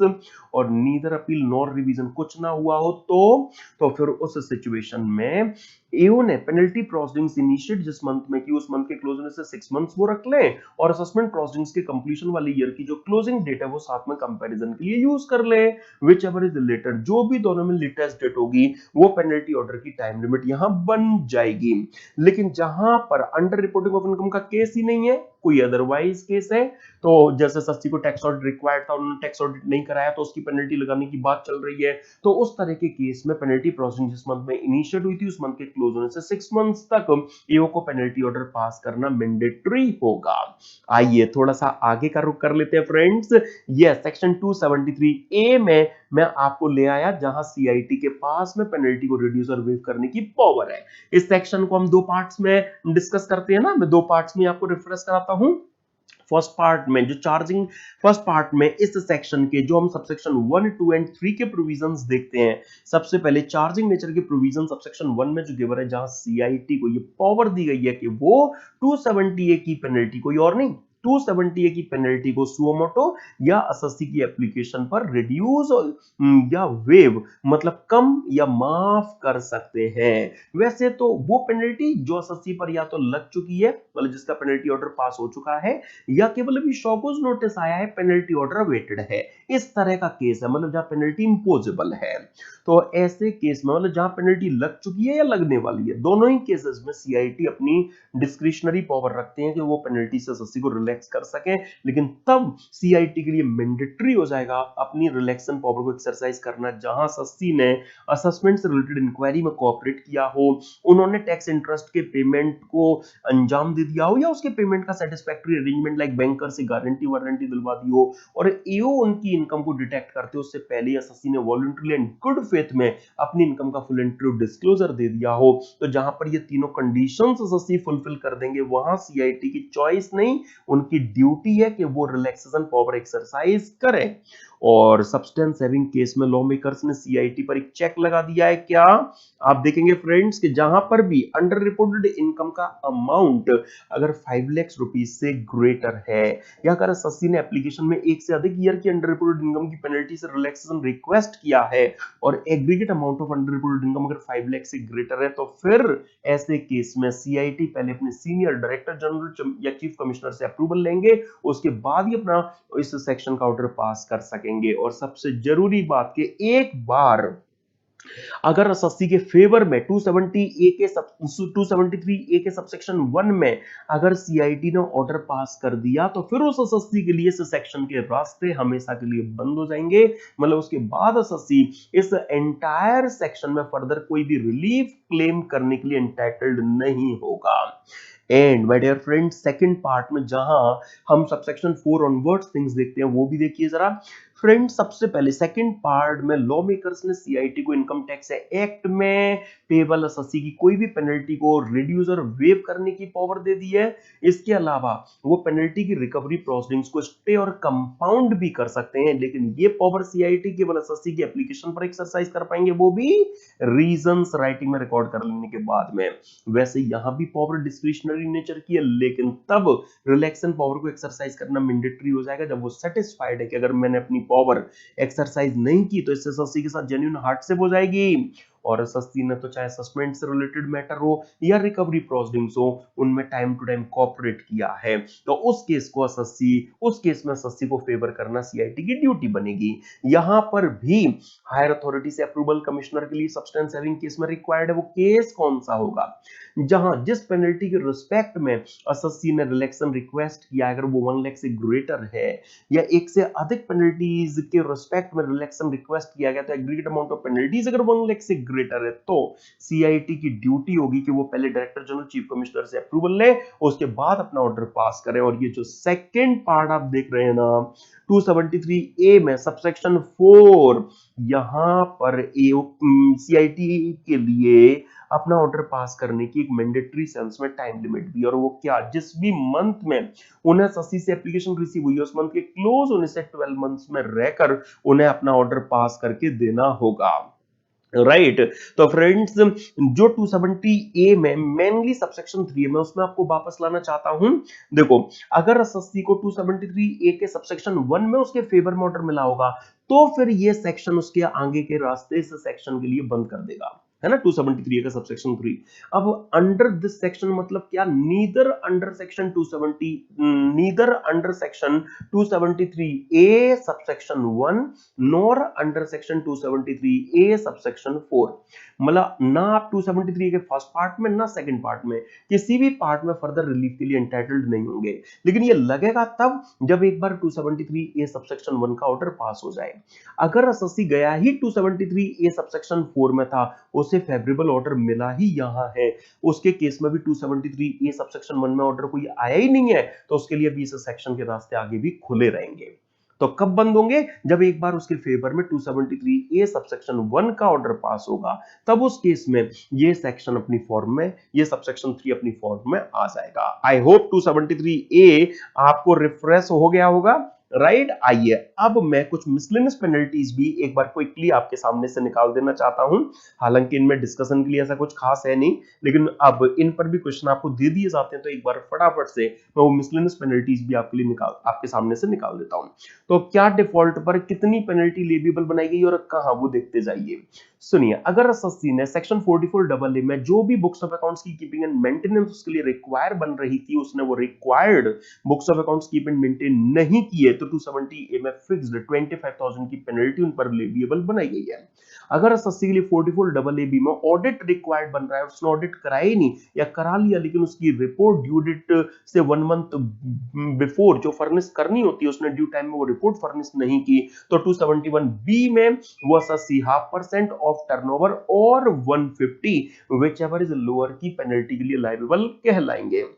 सपोज एसएससी जिसके लिए टीडीएस चैप्टर में कहीं टैक्स डिडक्ट करना रिक्वायर्ड बन रहा था, लेकिन उसने उस डिडक्टेबल टैक्स को होली या पार्टली डिडक्ट करने में डिफॉल्ट किया, या वो इन काइंड विनिंग रिलीज करने के लिए रिस्पॉन्सिबल थे, तो उन्हें पहले उस पर टैक्स पेमेंट इंश्योर कर लेना था, लेकिन उन्होंने उस टैक्स का पेमेंट होली या पार्टली हुए बिना ही, उससे इंश्योर किए बिना ही इन काइंड विनिंग को रिलीज कर डाला। तो 271 सी में जो अमाउंट उन्हें डिडक्ट करना चाहिए था, जो उन्होंने डिडक्ट नहीं किया या जिसका पेमेंट उन्हें इंश्योर करना चाहिए था, उन्होंने जिस टैक्स का पेमेंट इंश्योर किए बिना ही इनकाइंड विनिंग को रिलीज कर डाला, उतने अमाउंट की पेनल्टी के लिए वो तैयार हो जाए। इसी तरह से अगर वो टीसीएस चैप्टर के प्रोविजंस के अकॉर्डिंगली कलेक्टेबल टैक्स को कलेक्ट करने में डिफॉल्ट करते हैं, तो 271 सीए में फ्रेंड्स जितना अमाउंट उन्होंने टैक्स का कलेक्ट नहीं किया उतने की वो पेनल्टी के लिए लायबल बन जाएंगे। अब मैं यहीं पर आपको थोड़ा रोकना चाहता हूं फ्रेंड्स, ये जो 271 सी है, खासकर 271 सी बेसिकली ये किस फेलोर की बात करता है। मैं अगर इस सेकंड पार्ट को हटा दूं तो पहले पार्ट में ये डिडक्टेबल टैक्स को अगर आप डिडक्ट करने में अगर कोई डिफॉल्ट करते हैं तो उसके साथ डील करता है और उसके लिए पेनल्टी की बात करता है। मैंने अगर डिडक्टेबल टैक्स को डिडक्ट नहीं किया तो मेरा केस यहां पर कवर होगा, पक्की बात है, लेकिन मैंने अगर टैक्स डिडक्ट कर लिया और उसे टाइम से जमा नहीं कराया तो फिर वो केस तो मेरा यहां नहीं आ पाएगा, उसके लिए तो सीधा जेल का अरेंजमेंट है। यस माय डियर फ्रेंड्स, आप देखेंगे तो वहां इस तरह का जो केस है कि जहां आपने टैक्स डिडक्ट कर लिया लेकिन उसे डिपॉजिट करने में अगर आप डिफॉल्ट करते हो, अगर आप उसे डिपॉजिट करने में डिफॉल्ट करते हो तो 276 बी में 3 मंथ से 7 इयर्स तक का इंप्रिजनमेंट गिवन है। सिमिलरली आपने टीसीएस कलेक्ट कर लिया लेकिन कलेक्ट करने के बाद उसे डिपॉजिट करने में डिफॉल्ट करते हो तो 3 मंथ से 7 इयर्स तक का इंप्रिजनमेंट है। और इन काइंड विनिंग वाले केस में, इन काइंड विनिंग वाले केस में तो फ्रेंड्स वो पेनल्टी एंड ये प्रोसिक्यूशन दोनों का अरेंजमेंट है। लेकिन मैं जो हाईलाइट करना चाहता हूं वो केस है जहां पर एसएससी ने डिडक्टेबल टैक्स को डिडक्ट नहीं किया, तो मैंने वही हाईलाइट किया था 271 सी में केस कवर होगा और डिडक्टेबल टीडीएस के डिफॉल्टेड अमाउंट की पेनल्टी के लिए एसएससी वहां लायबल बनाया जा सकेगा। लेकिन उसने टीडीएस काट लिया, डिपॉजिट करने में अगर डिफॉल्ट किया तो वो 276 बी में केस कवर होगा जहां पर कि वो इस प्रोसिक्यूशन के लिए लायबल कहलाएगा। तो लॉ की जो स्कीम है वो आप देखिए इस तरह की है कि डिडक्शन में डिफॉल्ट है, मॉनेटरी पनिशमेंट 271 सी की पेनल्टी, डिपॉजिट में डिफॉल्ट है तो कोई पेनल्टी नहीं, 271 सी में वो केस लॉ में कवर नहीं किया गया, उस केस में सीधा जेल का अरेंजमेंट किया गया 276 बी में। लेकिन फ्रेंड्स केरला हाई कोर्ट ने एक नहीं, दो नहीं, तीन तीन केसेस में एक ही थीम जो अडॉप्ट की गई है, जिनमें लेटेस्ट केस मैं आपके सामने रखता हूं friends, Eurotech maritime academy private limited का। केरला हाई कोर्ट के सामने जब ये केस गया, क्या कि जहां एसएससी ने टीडीएस डिडक्ट तो कर लिया, लेकिन उसे रेमिट करने में, डिपॉजिट करने में उसने डिफॉल्ट किया, सेंट्रल गवर्नमेंट को उसे टाइमली डिपॉजिट नहीं कराया, तो क्या उस केस में भी 271 सी की पेनल्टी लग सकती है क्या? तो हाई कोर्ट ने कहा यस, उन्होंने कहा 271 सी की जो पेनल्टी है वो दोनों ही केसेस में लगेगी, चाहे आपने डिडक्टेबल टैक्स को डिडक्ट नहीं किया या डिडक्ट करके उसे टाइमली गवर्नमेंट को डिपॉजिट नहीं कराया। फ्रेंड्स आपको पता होना चाहिए कि मतलब आप देख रहे हैं लॉ से थोड़ा डेविएट करती हुई जजमेंट है जो केरला हाई कोर्ट ने ये डिलीवर की है। लॉ क्या कहता है कि डिडक्शन में डिफॉल्ट होगा तो पेनल्टी लगेगी, डिपॉजिट में डिफॉल्ट होगा तो प्रोसिक्यूशन होगा, लेकिन यहां केरला हाई कोर्ट ने कंफर्म किया कि ये पेनल्टी दोनों केसेस में लग सकेगी, चाहे डिडक्शन का डिफॉल्ट है या डिपॉजिटिंग का डिफॉल्ट है। और एक जनरल सी बात, अगर एसएससी के पार्ट पर कोई डिफॉल्ट हो गया और वो उसके गुड एंड सफिशिएंट कॉजेस अगर प्रूव कर दे, तो 273 बी है एक सेक्शन जो कहता है कि फिर एसएससी को पेनलाइज नहीं किया जाएगा। लेकिन यहां केरला हाई कोर्ट ने स्ट्रिक्ट एटीट्यूड अपना शो किया, उन्होंने क्या कहा कि अरे हमें पे पर ट्रस्ट नहीं था, इसलिए हमने पेयर को कहा आप टीडीएस काट के गवर्नमेंट को जमा कराओगे, और आपने टीडीएस काट के अपनी जेब में रख लिया। मतलब आप गवर्नमेंट को फंड को एंजॉय कर रहे हैं, आप अपनी वर्किंग कैपिटल के तौर पर गवर्नमेंट का अमाउंट यूज करोगे ना, ये हम टॉलरेट नहीं करेंगे। यहां पर 273 ए का फायदा भी नहीं मिलेगा इस केस में, ये वाला यहां पर 273 बी का भी फायदा नहीं मिलेगा, राइट? मतलब क्या कि आपने अगर टीडीएस काट लिया और डिपॉजिट में अगर डिफॉल्ट किया, तो फिर इसके लिए हम कोई बात आपकी नहीं मानेंगे कि क्यों आपसे डिले हो गया, आप गवर्नमेंट के फंड को एंजॉय कर रहे हो, ये टॉलरेट नहीं होगा, 273 बी का भी फायदा नहीं मिलेगा। अब इंस्टीट्यूट ने अपनी तरफ से, माय डियर फ्रेंड, जो आपको चीजें यहां पर और दी, उन्होंने एक नोट दिया अपनी तरफ से आपको कि भाई 271 सी में तो जो केस कवर किए गए हैं वो डिडक्शन के फेल्योर के किए गए हैं, तो यहां पर 271 सी के हिसाब से तो केवल और केवल वो तब अट्रैक्ट होना चाहिए जब एसएससी के पार्ट पर डिफॉल्ट फेल्योर में रहा, फेल्योर टू डिडक्ट का डिफॉल्ट रहा हो, फेल्योर टू डिपॉजिटिंग के लिए तो प्रोसिक्यूशन होना चाहिए। यस माय डियर फ्रेंड्स, लेकिन केरला हाई कोर्ट ने ये डिसाइड कर दिया कि नहीं, ये पेनल्टी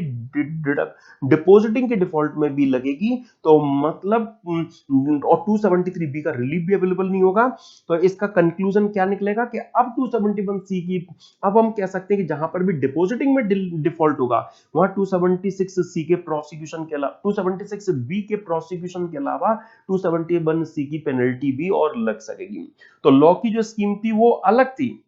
अलग इन द सेंस मतलब उसका स्कोप लिमिट था कि भाई फेल्योर इन डिडक्शन तो पेनल्टी, फेल्योर इन डिपॉजिटिंग तो प्रोसिक्यूशन, लेकिन अब फेल्योर इन डिपॉजिटिंग के केस में प्रोसिक्यूशन तो है ही, लेकिन पेनल्टी भी लग सकेगी, ये केरला हाई कोर्ट ने यहां पर बात कही, राइट फ्रेंड्स? तो आई होप अब आपको ये बात क्लियर होगी कि भाई लॉ की स्कीम क्या है और लॉ जुडिशरीज ने क्या किया है। आइए अब मैं आपको थोड़ा सा आगे लेकर चलता हूं। Basically section 271 D, 271 DA, 271 dB और 271 ई, इसके लिए थोड़ा सा पेशेंस रखिए, अभी मैं mode of acceptance and repayment of loan में आपको ये रिफ्रेश कराने वाला हूं, ठीक है? उससे पहले आगे की जो पेनल्टी है वो देखिए जरा please. 271 F A,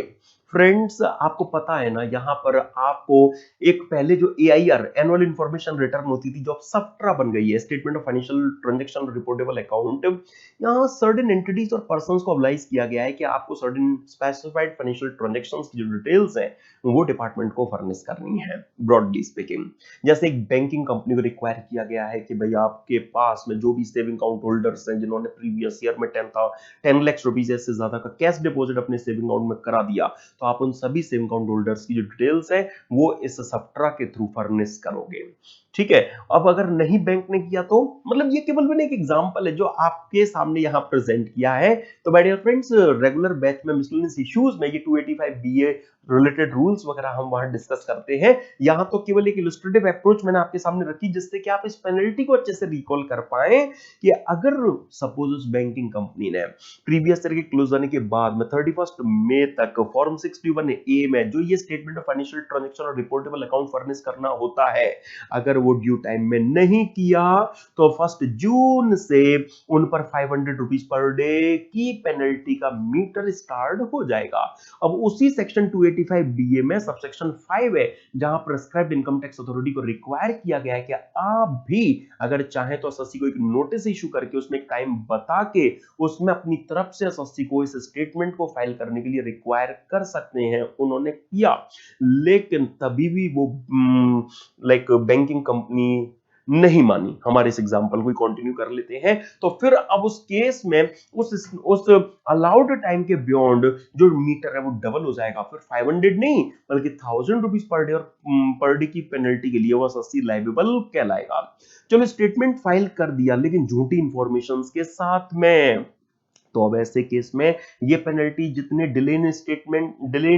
filing of statement के लिए लगनी है वो तो लगेगी और 50,000 रुपीज की जो पेनल्टी है माय डियर फ्रेंड्स वो एसएससी पर और लेवी हो सकेगी। आइए टीडीएस से रिलेटेड जो कुछ पेनल्टीज और हैं कि भाई एसएससी ने अपनी टीडीएस या टीसीएस की जो क्वार्टरली रिटर्न फर्निश करनी होती हैं उन्हें फर्निश करने में डिफॉल्ट किया, ठीक है, या उन्होंने झूठी डिटेल्स के साथ में वो जो क्वार्टरली रिटर्न है टीडीएस टीसीएस की वो फाइल कर दी। तो अब इन दोनों ही केसेस में मिनिमम पेनल्टी 10,000 लेकिन मैक्सिमम पेनल्टी 1 लाख की है। और यहाँ एक एक्सेप्शन है फ्रेंड्स, ये जो पहला वाला पार्ट है ना, हाँ इस पार्ट में एसएससी पर ये पेनल्टी नहीं लगेगी अगर वो क्या करें, वो प्रूफ कर दें कि हाँ उन्होंने जो टाइम लिमिट है टीडीएस टीसीएस की क्वार्टर रिटर्न फर्निश करने की उस टाइम लिमिट के बाद विद इन 1 ईयर, हाँ उस टाइम लिमिट के बाद माय डियर फ्रेंड्स उन्होंने विद इन 1 ईयर वो टीडीएस और टीसीएस की जो क्वार्टरली रिटर्न है वो फाइल कर दी है। जो भी टैक्स इंटरेस्ट फीस बनती है टीडीएस टीसीएस का जो अमाउंट है वो जमा करा दिया है। तो वो बस ये अगर प्रूफ कर देते हैं कि भाई उन्होंने जो भी टैक्स टीडीएस टीसीएस काटा वो जितना डिले इन फाइलिंग के लिए फीस इंटरेस्ट बना वो सब जमा करा दिया है, तो वो टाइम लिमिट के बाद 1 ईयर में भी उस टीडीएस टीसीएस की क्वार्टर रिटर्न को फर्निश कर दें तो ये पेनल्टी उन पर नहीं लेविएबल होगी। लेकिन ये जो प्रोविजो है वो इस पार्ट में एप्लीकेबल नहीं है। ये वाला अगला सेक्शन तो फ्रेंड्स हम ऑलरेडी रिफ्रेश करके आ चुके हैं, याद उठाओ फॉरेन टैक्सेशन में ही जब मैंने 195 आपको रिफ्रेश कराया था कि फॉरेन कंपनी या अदर नॉन रेजिडेंट को किसी भी सम को पे करने के लिए जो रिस्पॉन्सिबल पेयर होता है उसे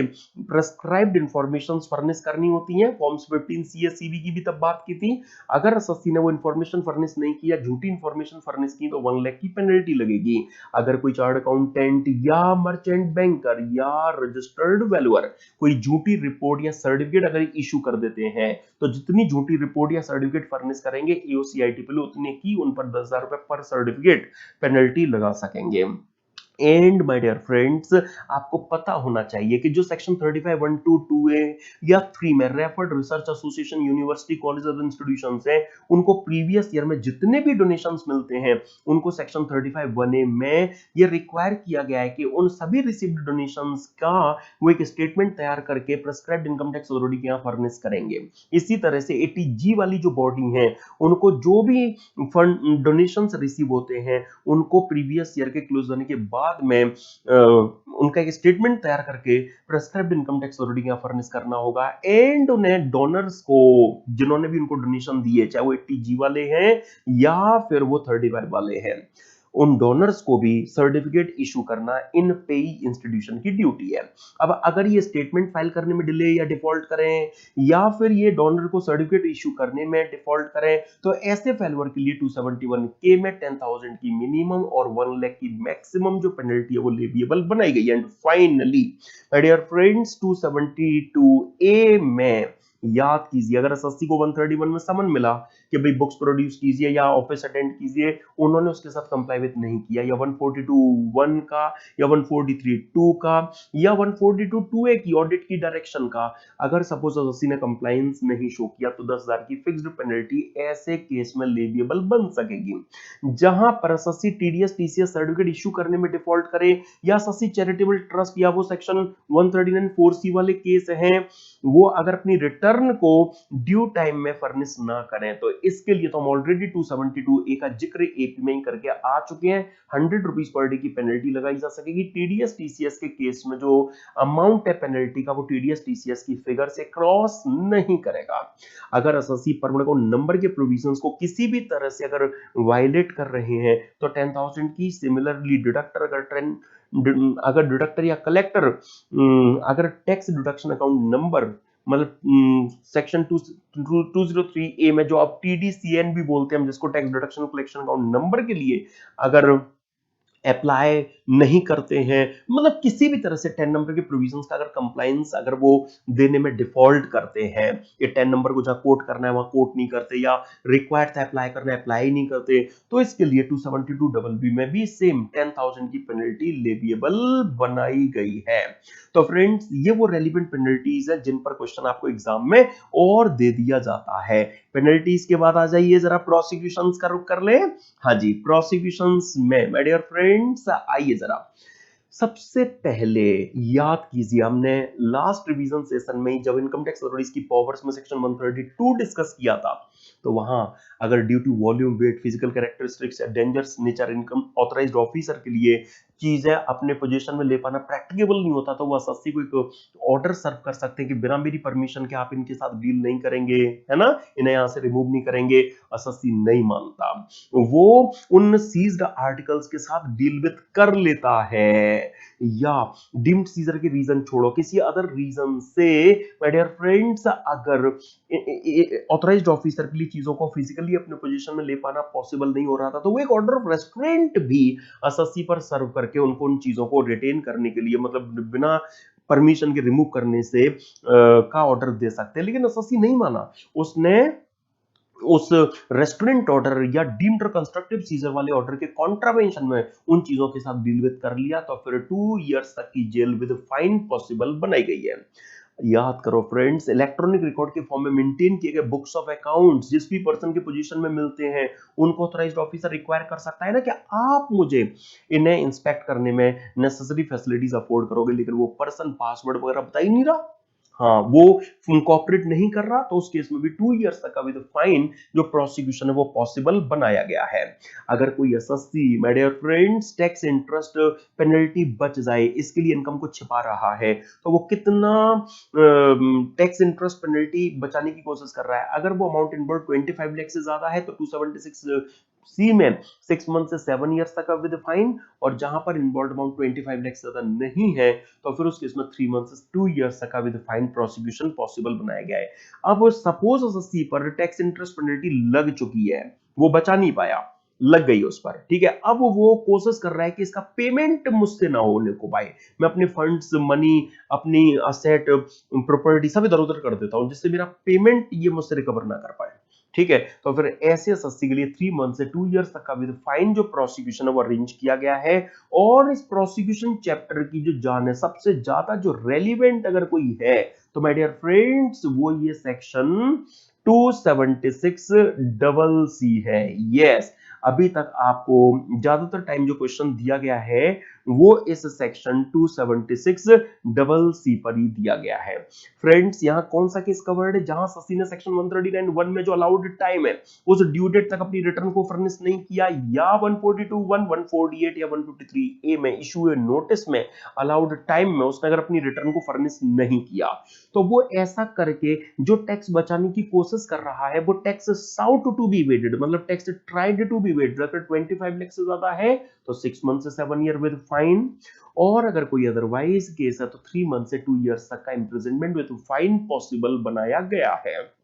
फ्रेंड्स यहां तब प्रोसिक्यूशन एसएससी को नहीं किया जाएगा जब एसएससी ने 139(1) में जो अलाउड टाइम में वो तो निकल गया, लेकिन उसके बाद रेलिवेंट असेसमेंट क्लोज होने से पहले अपनी रिटर्न को फर्निश कर दिया, या कंपनी को छोड़कर कोई अदर एसएससी है और उनका रेगुलर असेसमेंट में जो टैक्स बना है, उनका रेगुलर असेसमेंट में जो टैक्स बना है TDS, TCS, advance tax, even assessment year के एक्सपायर होने से पहले जो एसएससी ने सेल्फ असेसमेंट टैक्स भर दिया, उनको माइनस करने के बाद जो एसएससी का पेबल टैक्स बचा ऑन रेगुलर असेसमेंट, अगर वो 10,000 से ज्यादा नहीं है तो उस केस में एसएससी को प्रोसिक्यूट नहीं किया जाएगा। ये फायदा कंपनी के केस में नहीं मिलेगा, राइट। वहां पर जो टैक्स का बचा हुआ अमाउंट है वो 1,000 रुपीज भी हो तभी भी उन्हें प्रोसिक्यूशन उनके केस में पिक्चर में आ सकेगा, फाइन वगैरह उन पर लगाया जा सकेगा,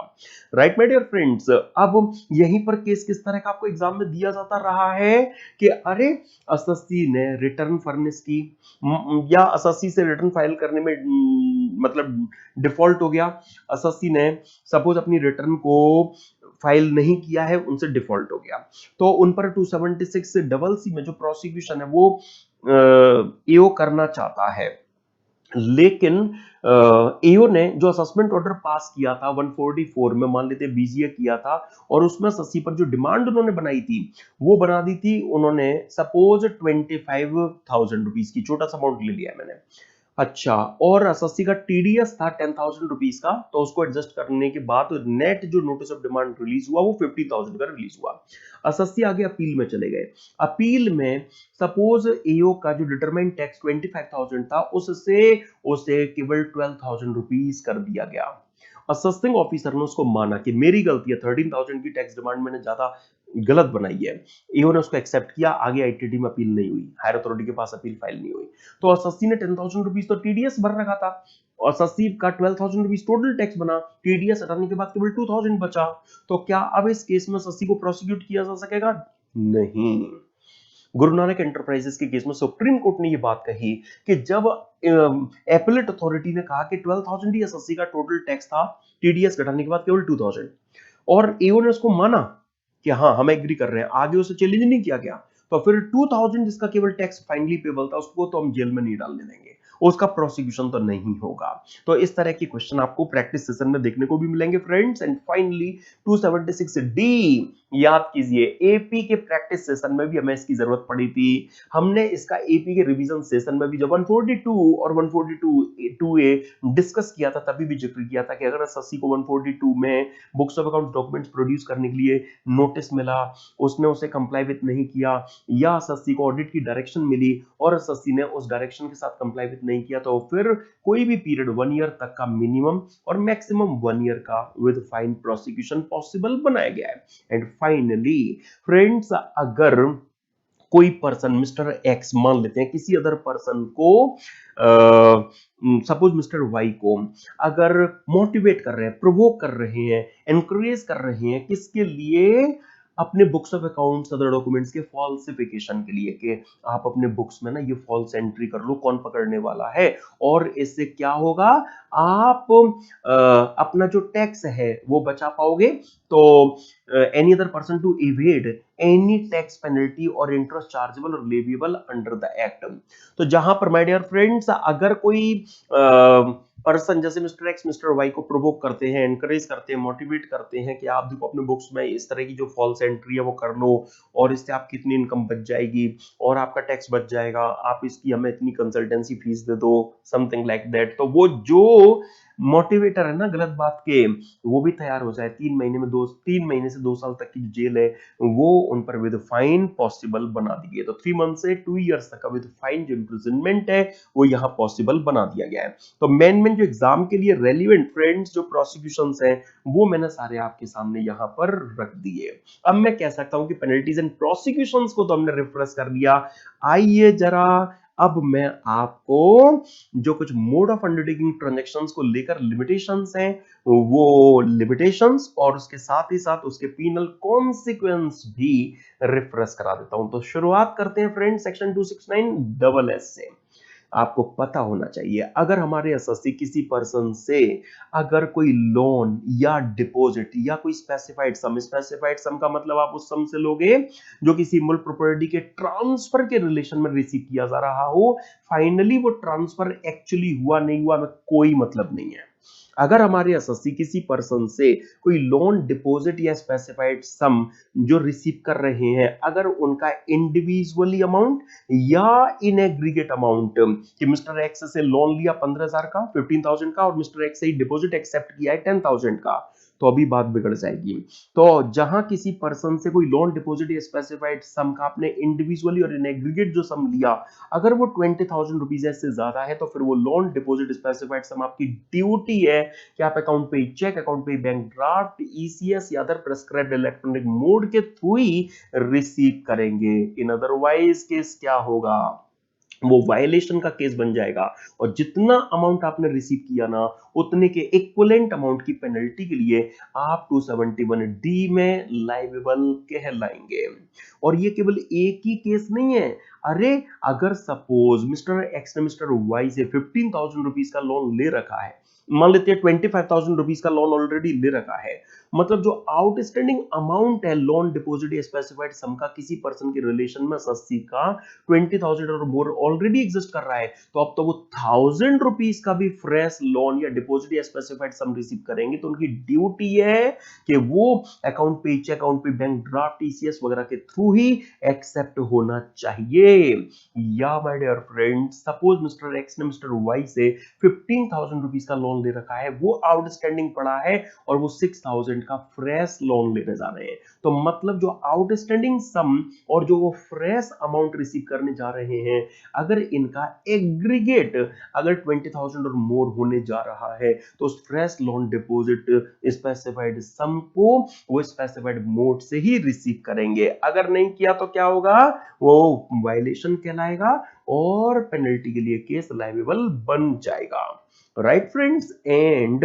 यहां कुछ एक्सेप्शंस भी हैं इस तरह के कि अरे वो लोन डिपॉजिट या स्पेसिफाइड सम की जो रिसीट है, वो अगर फॉलोइंग से किसी को हो रही है या फॉलोइंग के द्वारा अगर किसी से ली जा रही है, तो दोनों ही केसेस में, मतलब चाहे ये पेयर हैं या फिर रिसीवर हैं, चाहे ये पेयर हैं या फिर रिसीवर हैं, कौन, government, banking company, post office, saving bank, cooperative bank, statutory corporation, government company, या कोई भी बॉडी या क्लास ऑफ बॉडीज को सेंट्रल गवर्नमेंट नोटिफाई कर दे,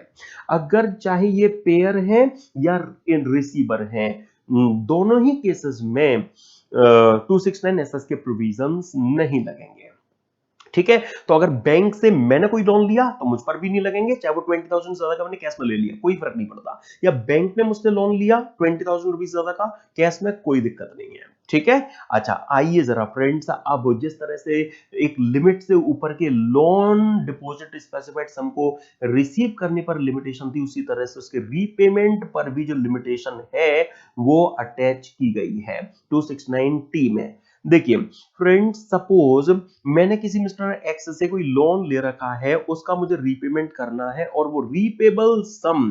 हाँ लोन डिपॉजिट स्पेसिफाइड सम का repayable sum along with interest अगर 20,000 और मोर है, तो मैं उस लोन डिपॉजिट स्पेसिफाइड सम को फुल्ली या पार्टली, मतलब उसमें से कोई भी सम का रीपेमेंट अगर करूंगा, तो मेरी ड्यूटी है कि वो मुझे अकाउंट पे चेक या अकाउंट पे बैंक ड्राफ्ट या ईसीएस या अदर प्रेस्क्राइब्ड इलेक्ट्रॉनिक मोड से ही रीपे करना है। अगर मैंने ऐसा नहीं किया तो वो वायलेशन का केस कहलाएगा, पेनल्टी के लिए लायबल बन जाएगा। और कितने अमाउंट की पेनल्टी यहां लगेगी, तो मैं आपको बताना चाहूंगा। इक्विवेलेंट अमाउंट मतलब क्या, वो लोन डिपॉजिट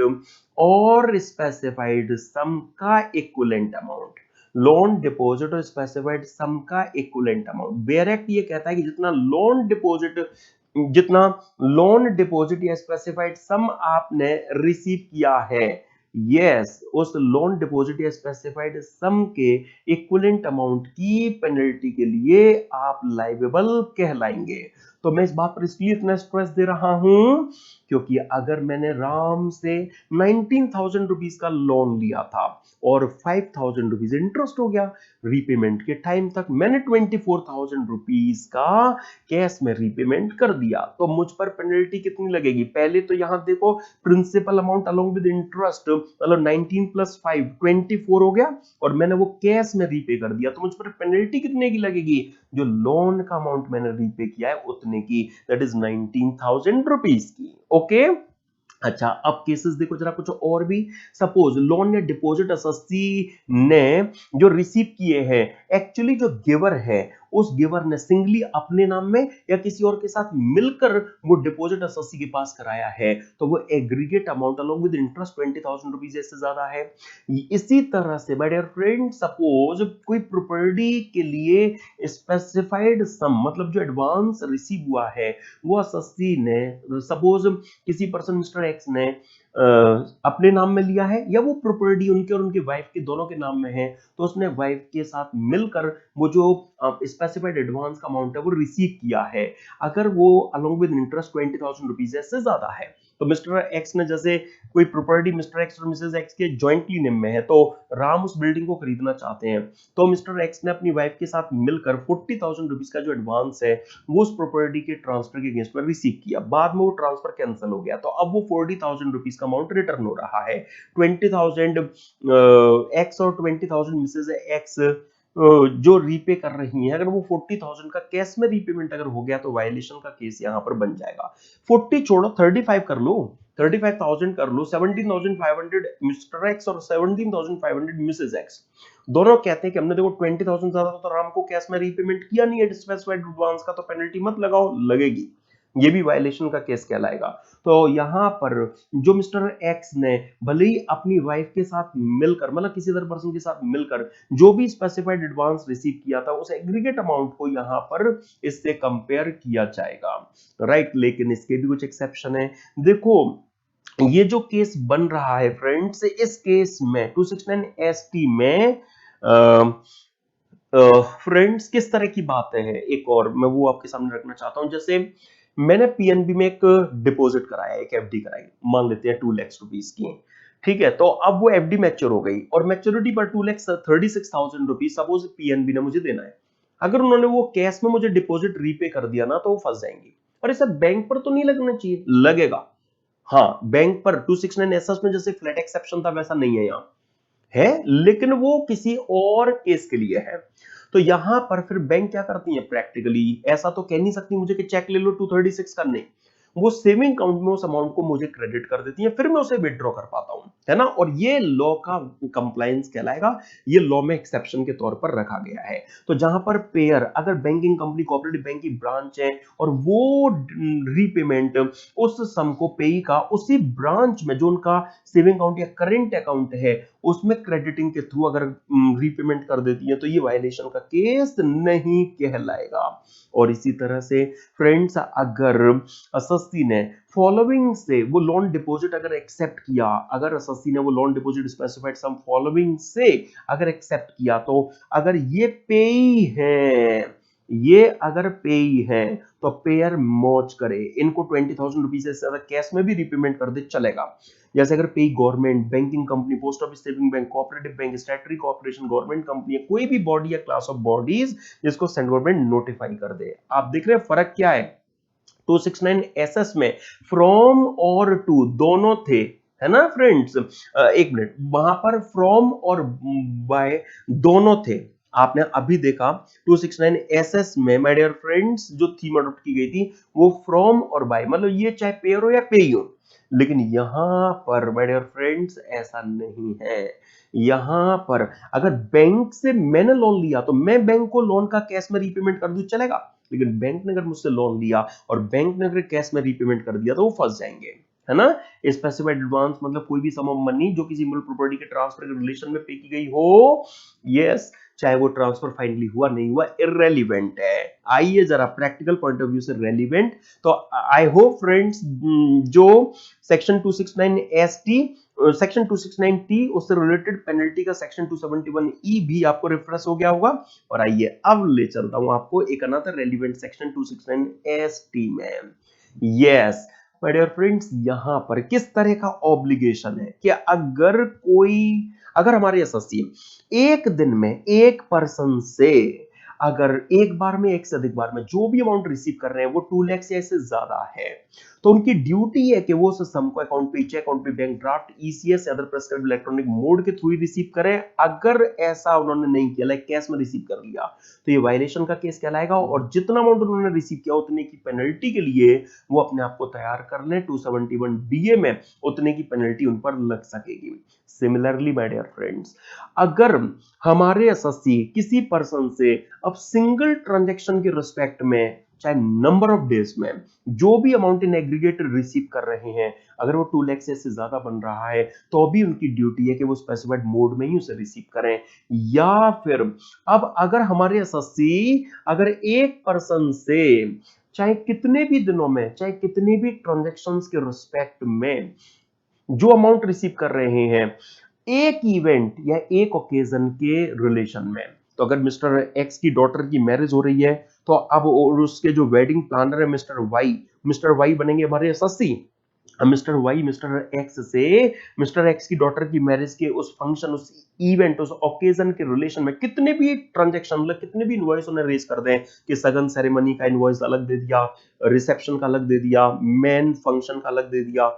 कोई फर्क नहीं पड़ता। अगर एक इवेंट या एक ओकेजन के रिस्पेक्ट में कितने भी ट्रांजैक्शंस के रिस्पेक्ट में कितने भी दिनों में आपको एक पर्सन से जो अमाउंट मिल रहा है, अगर वो 2 लाख से ज्यादा है, तो आपको स्पेसिफाइड मोड से वो रिसीव करना पड़ेगा। नहीं तो फिर इक्विवेलेंट अमाउंट की पेनल्टी के लिए आप अपने आप को तैयार कर लो। और इसके भी कुछ एक्सेप्शंस हैं, याद कीजिए फ्रेंड्स, कि जहां ये 2 लाख से ज्यादा की रिसीट अगर government banking company, post office, saving bank या कोऑपरेटिव बैंक के द्वारा की जा रही है, या फिर वो रिसीट अगर लोन डिपॉजिट या स्पेसिफाइड सम की है जो 269 एसएस में ऑलरेडी कवर्ड है, जहां तो थ्रेशोल्ड और कम है केवल 20,000 का, या फिर ये जो रिसीट है वो उस पर्सन या क्लास ऑफ पर्सन को हो रही है, या ऐसी रिसीट है जो गवर्नमेंट के द्वारा नोटिफाई कर दी गई है, तो वहां पर भी ये जो सेक्शन है सेक्शन 269ST वो वर्क नहीं करेगा। And finally my dear friends, ऐसा बिजनेसमैन, कैसा बिजनेसमैन जिसकी प्रीवियस ईयर में जो टर्नओवर है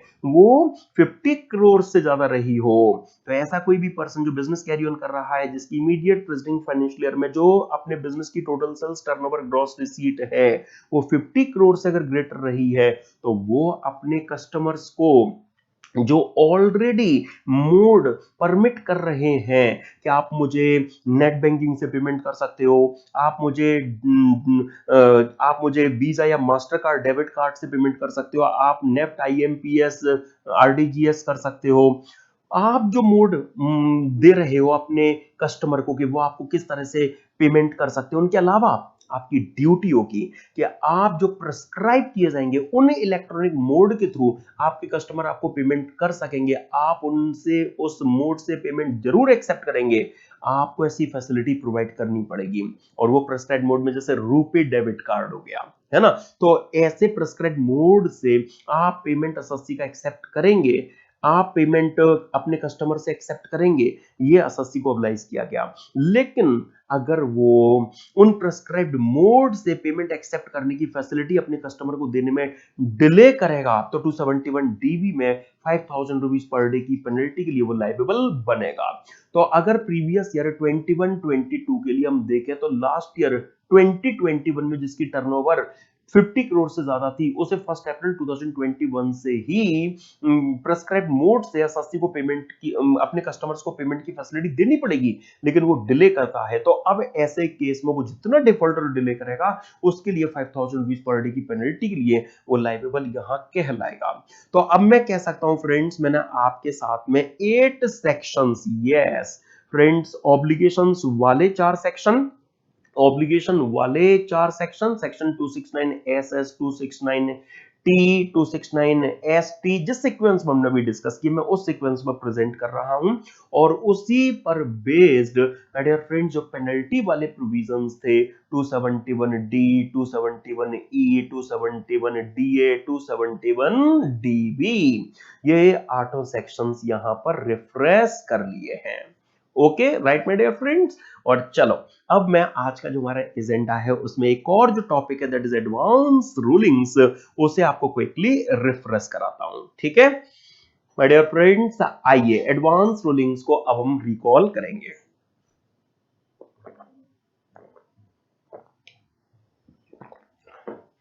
फ्रेंड्स एडवांस रूलिंग्स मतलब क्या, हम कह सकते हैं एडवांस मतलब फॉरवर्ड मूवमेंट कि भाई income tax department like EO ने किसी इशू पर क्या ट्रीटमेंट देना है। रूलिंग मतलब view, opinion, decision, judgement as given by board for advance rulings. अच्छा ये बात तो आपको याद है ना फ्रेंड्स कि अभी ये बात तो आपको पता होनी चाहिए कि 1 सितंबर 2021 से पहले अथॉरिटी फॉर एडवांस रूलिंग का कॉन्सेप्ट था, है ना, अथॉरिटी फॉर एडवांस रूलिंग का कॉन्सेप्ट था, लेकिन 1 सितंबर 2021 से अथॉरिटी डिसकंटिन्यू कर दी गई है और अब उसकी जगह पर बोर्ड फॉर एडवांस रूलिंग का कॉन्सेप्ट लाया गया है। ऐसा क्यों किया गया, वो सारी बैकग्राउंड कमेंट्री के लिए रेगुलर बैच को आप रेफर कर सकते हैं। मेनली आपके एग्जाम और प्रैक्टिकल बोथ पर्पसेस के लिए अब जो रेलिवेंट है वो ये बोर्ड फॉर एडवांस रूलिंग का कॉन्सेप्ट रेलिवेंट है और इसी शेप में मैंने आपको जो सारी चीजें हैं वो यहां पर नोट्स में दे रखी हैं, राइट, जो exam and practical both purposes के लिए रेलिवेंट है। अच्छा हम बात कर रहे थे my dear friends advance ruling की, तो सबसे पहले 245N बड़े काम का सेक्शन है जो एडवांस रूलिंग को डिफाइन करता है। एडवांस रूलिंग का मतलब आप क्वेश्चन ऑफ लॉ या क्वेश्चन ऑफ फैक्ट के बोर्ड फॉर एडवांस रूलिंग के द्वारा किए गए ऐसे डिटर्मिनेशन से लेते हो ना जो नॉन रेजिडेंट एप्लीकेंट के द्वारा एंटर किए जा चुके ट्रांजैक्शन या एंटर किए जाने के लिए प्रपोज किए गए ट्रांजैक्शन के रिलेशन में हो, या रेजिडेंट एप्लीकेंट के नॉन रेजिडेंट के साथ में किए गए ट्रांजैक्शन से अराइज होने वाली नॉन रेजिडेंट की टैक्स लायबिलिटी के रिलेशन में हो, या ऐसे रेजिडेंट एप्लीकेंट के द्वारा या रेजिडेंट एप्लीकेंट के द्वारा एंटर किए जा चुके ट्रांजैक्शन एंटर किए जाने के लिए प्रपोज किए गए ट्रांजैक्शन से अराइज होने वाली रेजिडेंट एप्लीकेंट की खुद की टैक्स लायबिलिटी के रिलेशन में हो, या कोई इशू जो इनकम टैक्स अथॉरिटी आईटीटी के सामने पेंडिंग हो। तो एडवांस रूलिंग की डेफिनेशन के माय डियर फ्रेंड्स 4 पार्ट्स हैं, आपको पता है ना 4 पार्ट्स है। एंड सिमिलरली यहां पर जो एप्लीकेंट का मीनिंग है वो हमें देखने को मिलता है। एप्लीकेंट में जो फर्स्ट पार्ट है एडवांस रूलिंग की डेफिनेशन का उसके लिए जिसमें नॉन रेजिडेंट का जिक्र किया गया था वो एप्लीकेंट में कवर्ड है। सेकंड पार्ट में resident dealing with non resident covered है। और मैंने ये जो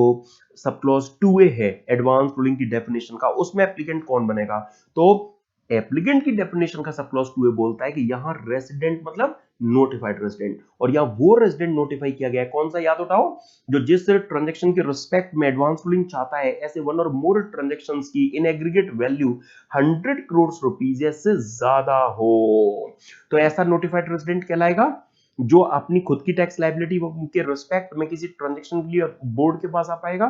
और इस पार्ट के लिए एप्लीकेंट मतलब नोटिफाइड रेजिडेंट, और यहां नोटिफाइड रेजिडेंट कौन है, केवल एक practical point of view that is public sector company. अब ये बोर्ड फॉर एडवांस रूलिंग का जो हमने जिक्र किया सेक्शन 245 ओबी में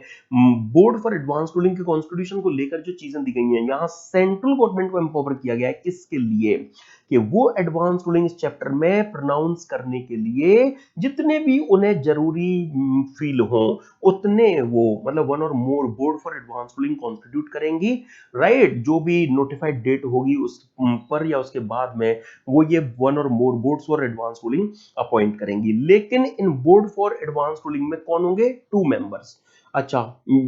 बेसिकली ऐसे ऑफिसर जिन्हें बोर्ड के द्वारा नॉमिनेट किया जाएगा जो चीफ कमिश्नर से लोअर रैंक के नहीं होंगे, तो मतलब चीफ कमिश्नर के रैंक के चीफ कमिश्नर ऐसे अबव रैंक के 2 ऑफिसर बोर्ड जिन्हें नॉमिनेट कर दें उससे ये बोर्ड कॉन्स्टिट्यूट हो जाएगा। आइए सपोज किसी एप्लीकेंट को जो एडवांस रूलिंग है वो ऑब्टेन करनी है, तो बस हाँ, एडवांस रूलिंग ऑब्टेन करने के लिए जो भी डिजायरस एप्लीकेंट होगा वो प्रेस्क्राइब्ड फॉर्मेट मैनर में जो एप्लीकेशन है वो देगा, उसमें वो क्वेश्चन स्टेट करेगा जिस पर वो एडवांस रूलिंग चाहता है। ये एप्लीकेशन 4 कॉपीज में, 4 कॉपीज में, क्वाड्रुप्लिकेट में फाइल होगी और फॉलोइंग फीस के साथ फाइल होगी। अगर एप्लीकेंट पब्लिक सेक्टर कंपनी है तो उनके लिए फीस कम है 10,000, लेकिन बस इस केस को छोड़ दो। इसके अलावा किसी भी अदर केस में चेक करेंगे ट्रांजैक्शन वैल्यू जिसके रिस्पेक्ट में आप रूलिंग चाहते हैं, अगर वो 100 करोड़ से ज्यादा नहीं है तो 100 करोड़ तक, या 100 करोड़ या उससे कम है तो 2 लाख, और अगर 100 करोड़ से ज्यादा है लेकिन 300 करोड़ से ज्यादा नहीं है तो 5 लाख, और जहां पर ट्रांजैक्शन वैल्यू 300 करोड़ से भी ज्यादा हुई तो 10 लाख की फीस भरनी पड़ेगी। क्या एप्लीकेंट एप्लीकेशन विड्रॉ कर सकते हैं? यस, लेकिन विद इन 30 डेज में। एप्लीकेशन की डेट से 30 डेज में वो एप्लीकेशन को विड्रॉ भी करना चाहिए, उनके लिए ओपन होगा। क्या 30 डेज के बाद विड्रॉ पॉसिबल है? यस। एम के जैन के केस में पहले जो अथॉरिटी फॉर एडवांस रूलिंग हुआ करती थी ना, तो उनकी जो इंटरप्रिटेशन रही है क्या कि नो डाउट सेक्शन में 30 डेज में ही जो विड्रॉन है वो एप्लीकेंट के लिए अलाउ किया गया है, लेकिन अगर केस की सर्कमस्टेंस जस्टिफाई करे तो अथॉरिटी को 30 डेज के बियॉन्ड भी एप्लीकेशन का विड्रॉन वो एप्लीकेंट को परमिट कर सके, इससे ये सेक्शन प्रिक्लूड नहीं करेगा। मतलब एक लाइन में हम कंक्लूड करें तो क्या कहना बनता है कि 30 डेज तक तो एप्लीकेंट के पास राइट है कि वो एप्लीकेशन को विड्रॉ करना चाहे तो कर ले, लेकिन 30 डेज के बाद में फिर अथॉरिटी की डिस्क्रिप्शन है, अगर केस की सर्कमस्टेंसेस जस्टिफाई करती है तो वो 30 डेज के बाद भी विड्रॉन परमिट कर सकती है। और यही ruling equally my dear friends board for advance ruling पर भी वर्क करेगी। अब जैसा कि मैंने कहा था अभी के 1 सितंबर 2021 से ये जो बोर्ड फॉर एडवांस रूलिंग का कॉन्सेप्ट है ये एग्जिस्टेंस में आया है। तो अब यहां एक बात ये भी निकल कर आती है क्या कि अरे जो 31 अगस्त 2021 तक जो एप्लीकेशन आ चुकी हैं जिन पर अथॉरिटी ने ऑर्डर नहीं बनाया है, जिन पर कोई रूलिंग प्रोनाउंस नहीं हुई है, कोई रिजेक्शन ऑर्डर भी नहीं बना है, मतलब जो केस पेंडिंग बने हुए हैं वो फाइल उसमें आई हुई सारी चीजें अब बोर्ड को हैंडओवर होनी चाहिए। यस, यही बात यहां पर गिवन है, माना जाएगा कि बोर्ड के पास वो एप्लीकेशन आई थी, बोर्ड उस एप्लीकेशन को आगे डील करेंगे। तो कोई भी एप्लीकेशन जिसमें 31 अगस्त 2021 तक जो एप्लीकेशन आ चुकी है जिसके रेस्पेक्ट में कोई ऑर्डर पास नहीं हुआ है, कोई रूलिंग प्रोनाउंस नहीं हुई है 1 सितंबर से पहले, जो पुरानी अथॉरिटी फॉर एडवांस रूलिंग थी उनके द्वारा, तो वो application along with all relevant records, documents, material on the file of the authority would be transferred to the board for advanced rulings and shall be deemed to be the records before the boards for advanced ruling for all purposes। मतलब क्या कि उस pending application को कौन dispose of करेंगे? तो board for advance ruling. ठीक है, अच्छा, तो एग्जाम में अगर क्वेश्चन इस तरह का दिया जाए, मैं आपके साथ प्रैक्टिस सेशन में डिस्कस करूंगा फ्रेंड्स इस तरह का क्वेश्चन भी कि अगर 31 अगस्त तक जो भी एप्लीकेशन पेंडिंग है उनका क्या फेट और स्टेटस होगा, तो फिर उनका वो बोर्ड उसे डिस्पोज ऑफ करेंगे। आइए एप्लीकेशन के रिसीव होने के बाद के सिस्टम को रिफ्रेश करते हैं। यहां पर बाय मिस्टेक जो अथॉरिटी टर्म यूज हो रखी है ना, आप इसे इंटरप्रेट करेंगे किससे? बोर्ड फॉर एडवांस रूलिंग से, राइट। चलिए, तो देखो बोर्ड एप्लीकेशन के रिसीव होने पर सबसे पहले उसकी एक कॉपी कंसर्न कमिश्नर को भेज देंगे, है ना, और जरूरी हो तो बोर्ड उनसे रिकॉर्ड मांगेंगे। अच्छा, जैसे कोई public sector company x limited का स्क्रूटनी असेसमेंट चल रहा था, वो अपने उस पेंडिंग इशू को लेकर जो स्क्रूटनी असेसमेंट में मेजर अमाउंट का था वो बोर्ड के पास आ गए, तो बोर्ड यहां पर डिपार्टमेंट को, कमिश्नर को उस एप्लीकेशन की कॉपी भेज देंगे। रिकॉर्ड अगर उसे इशू से रिलेटेड मांगना चाहते हैं तो वो मांग सकेंगे। मेनली बोर्ड को फिर क्या करेंगे? बोर्ड वो उस एप्लीकेशन एंड रिकॉर्ड को एग्जामिन करने के बाद में उस एप्लीकेशन को एक्सेप्ट भी कर सकते हैं, रिजेक्ट भी कर सकते हैं, लेकिन सबसे जरूरी बात, फॉलोइंग 3 केसेस में बोर्ड की ताकत नहीं है कि वो एप्लीकेशन एक्सेप्ट कर ले, उन्हें वो एप्लीकेशन रिजेक्ट ही करनी पड़ेगी। कब कब? जब एप्लीकेशन में रेज किया गया क्वेश्चन अगर एप्लीकेशन की डेट पर एप्लीकेंट के केस में, किसी और केस में नहीं, एप्लीकेंट के केस में अगर ऑलरेडी पेंडिंग है, तो जहां एप्लीकेशन में रेज क्वेश्चन अगर एप्लीकेंट के केस में अगर ऑलरेडी पेंडिंग अगर बना हुआ है तो वो एप्लीकेशन रिजेक्ट ही होगी। माय डियर फ्रेंड्स, यहां पर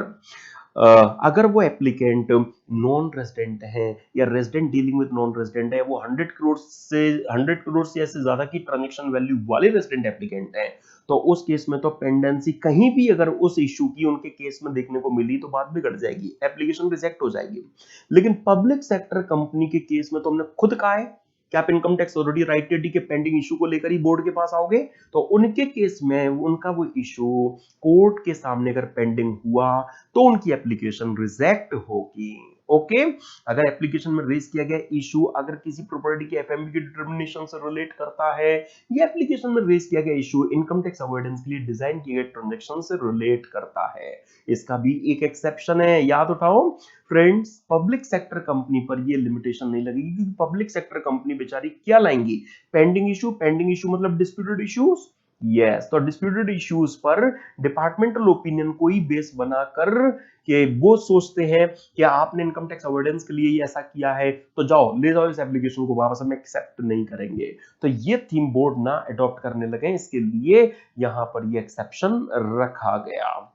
आइए फ्रेंड, सिस्टम की अगर हम बात कर ही रहे हैं, तो जहां पर एप्लीकेशन रिजेक्ट हो जाती है या रिजेक्ट होनी है, तो रिजेक्शन बाद में होगा, पहले एसएससी को एक अपॉर्चुनिटी दी जाएगी, रिजेक्शन के रीजंस भी रिजेक्शन ऑर्डर में दिए जाएंगे, उसकी एक copy applicant and commissioner that is department को भेज दी जाएगी। नहीं नहीं, एप्लीकेशन ना एक्सेप्ट हो गई है, अच्छा, तो फिर उस केस में बोर्ड ऑल द थिंग्स को कंसीडरेशन में ले लेने के बाद में जो भी एप्लीकेशन में रेज क्वेश्चन है उस पर अपनी रूलिंग प्रोनाउंस कर देंगे। हाँ, सुओ मोटो नहीं, अगर एप्लीकेंट रिक्वेस्ट करें तो बोर्ड रूलिंग प्रोनाउंस करने से पहले एक अपॉर्चुनिटी एप्लीकेंट को प्रोवाइड करेंगे, क्योंकि वो तो रूलिंग दे रहे हैं, मतलब अपना ओपिनियन दे रहे हैं, तो अपना ओपिनियन देने से पहले थोड़ी ना उन्हें किसी से पूछने की जरूरत है। हाँ, फिर भी अगर एप्लीकेंट रिक्वेस्ट करे तो आप उनको अपॉर्चुनिटी देना। सबसे जरूरी बात कि बोर्ड को रूलिंग प्रोनाउंसमेंट का या अदरवाइज जो ऑर्डर पास करना है एक्सेप्ट की जा चुकी एप्लीकेशन पर, वो कब तक, तो डेट ऑफ एप्लीकेशन से 6 मंथ्स तक।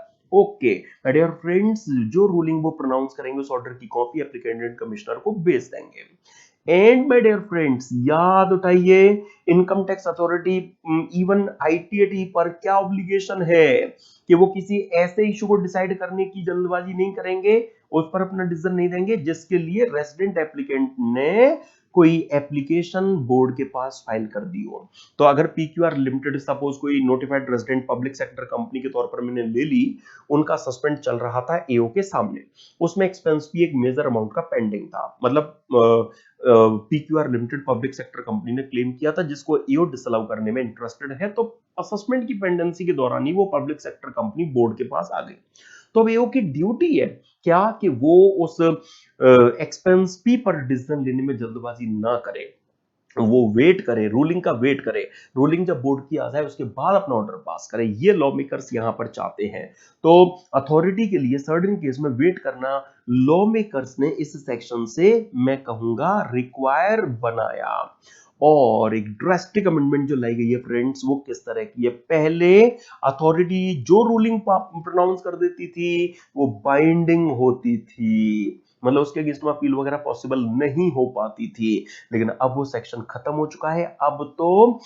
बोर्ड फॉर एडवांस रूलिंग जो रूलिंग प्रोनाउंस करेंगे उसके अगेंस्ट में अपील पॉसिबल बना दी गई है। यस माय डियर फ्रेंड्स, अब तो कहां, सीधा हाई कोर्ट में, हाई कोर्ट में तो अपील 120 डेज में हो सकती है ना, यहाँ 60 डेज है। यस फ्रेंड्स, तो एप्लीकेंट या असेसिंग ऑफिसर अगर कमिश्नर उन्हें डायरेक्ट करें, प्रिंसिपल कमिश्नर या कमिश्नर अगर उनको डायरेक्ट करें, तो डिपार्टमेंट के बिहाफ पर एओ या एप्लीकेंट को रूलिंग से प्रॉब्लम है तो एप्लीकेंट हाई कोर्ट के पास में एक अपील फाइल कर सकते हैं उस रूलिंग के अगेंस्ट में, या रूलिंग देने से बोर्ड ने मना कर दिया तो उसके रिजेक्शन के ऑर्डर के अगेंस्ट में विद इन 60 डेज। जब भी बोर्ड का ऑर्डर डिपार्टमेंट या एसएससी एज द केस में भी जिनको मिला, जिन अपील में आना है, वो 60 डेज के अंदर अपील लेकर आ सकते हैं। हालांकि 60 डेज निकल जाए तो उसके बाद में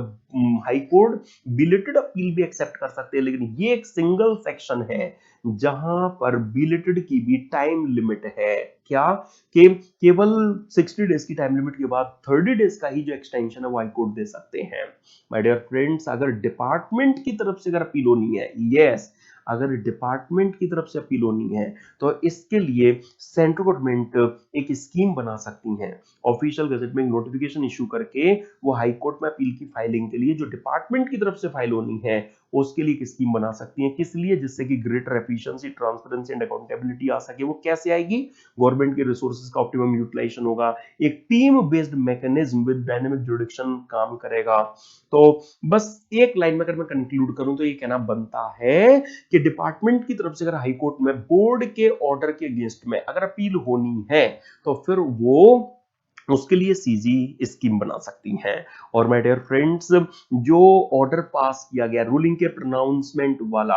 अगर बोर्ड को पहले अथॉरिटी थी वो, अब यहां पर हम कह सकते हैं board for advance ruling. Yes, जहां बोर्ड फॉर एडवांस रूलिंग को ये पता लगता है चाहे तो कमिश्नर ने एसएससी की चुगली कर दी, मतलब एसएससी की गलती पिक्चर में ला दी, हाँ, कि या फिर बोर्ड को अदरवाइज ही पता लग गया क्या कि अरे जो एडवांस रूलिंग एसएससी हमसे लेकर गया है उसने फ्रॉड या मिसरिप्रेजेंटेशन ऑफ फैक्ट्स के बेसिस पर ऑब्टेन किया, तो फिर ये बोर्ड क्या कर सकते हैं? ये राइटिंग में ऑर्डर पास करके उस रूलिंग को अपनी वर्ड एब इश्यू डिक्लेयर कर सकते हैं। तो फिर क्या होगा?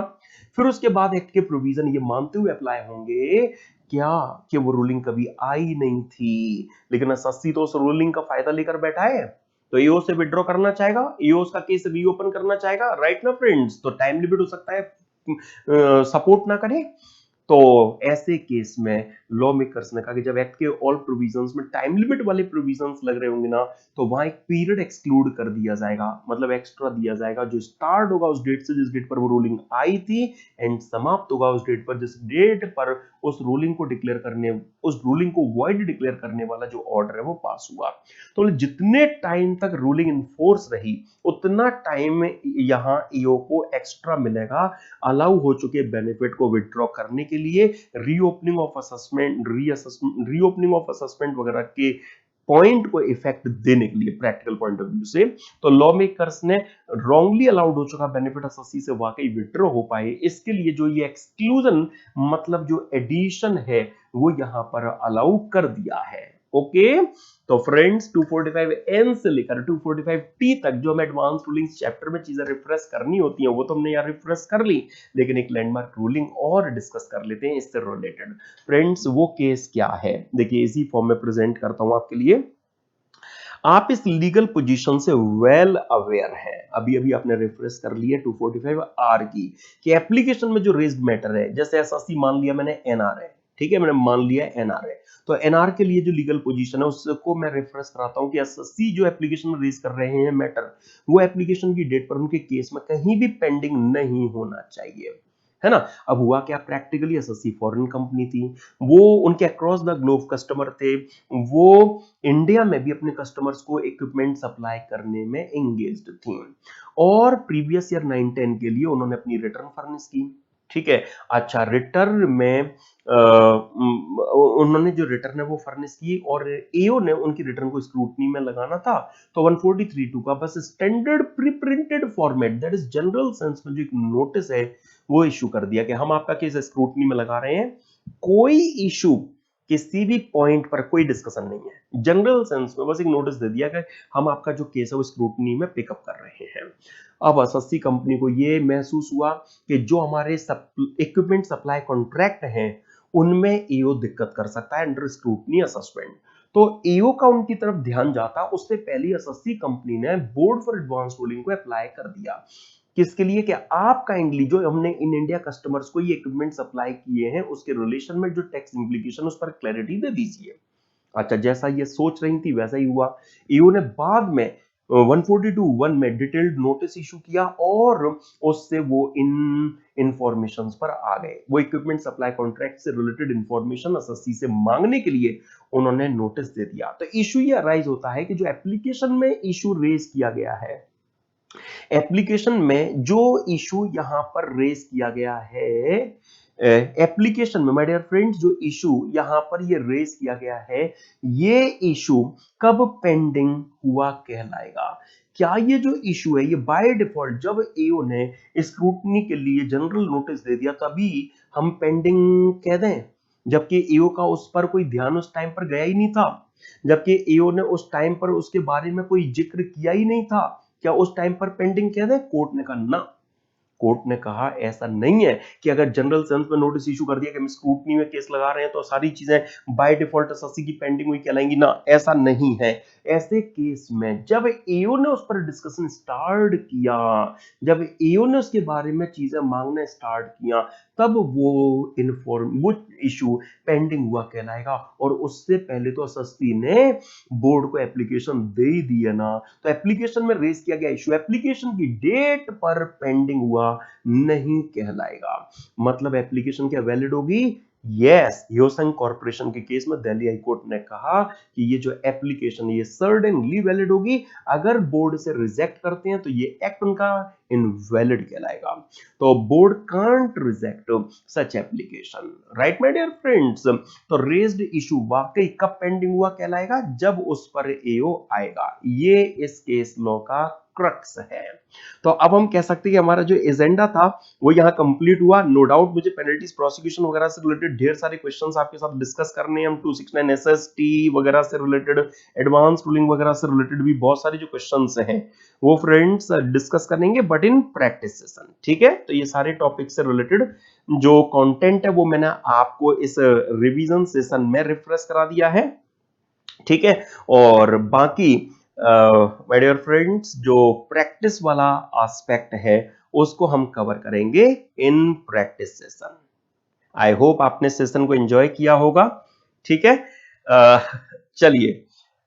तो माय डियर फ्रेंड्स आइए हम मिलेंगे नेक्स्ट सेशन में, जिसमें मैं आपको डिस्प्यूट रिजोल्यूशन कमिटी, यस, जिसमें मैं फ्रेंड्स आपको डिस्प्यूट रिजोल्यूशन डीआरसी का जो कॉन्सेप्ट है वो रिफ्रेश करा दूंगा। डिडक्शंस वगैरह हम रिफ्रेश कर लेंगे, क्योंकि गार तो हम ऑलरेडी रिफ्रेश कर चुके हैं। कहां? डीटीआर के साथ, डबल टैक्सेशन रिलीफ के साथ में ही मैं आपको गार रिफ्रेश करा चुका हूं, आपको याद होगा। ठीक है, चलो, और फ्रेंड्स नेक्स्ट रिवीजन सेशन से पहले मैं आपको जो प्रैक्टिस सेशन है वो भी अरेंज कर दूंगा। चलिए, तो फ्रेंड्स मैं अगेन याद दिलाना चाहूंगा आपके नियर एंड डियर्स जो भी मई 2023 ऑनवर्ड्स एग्जाम्स के लिए प्रिपरेशन कर रहे हैं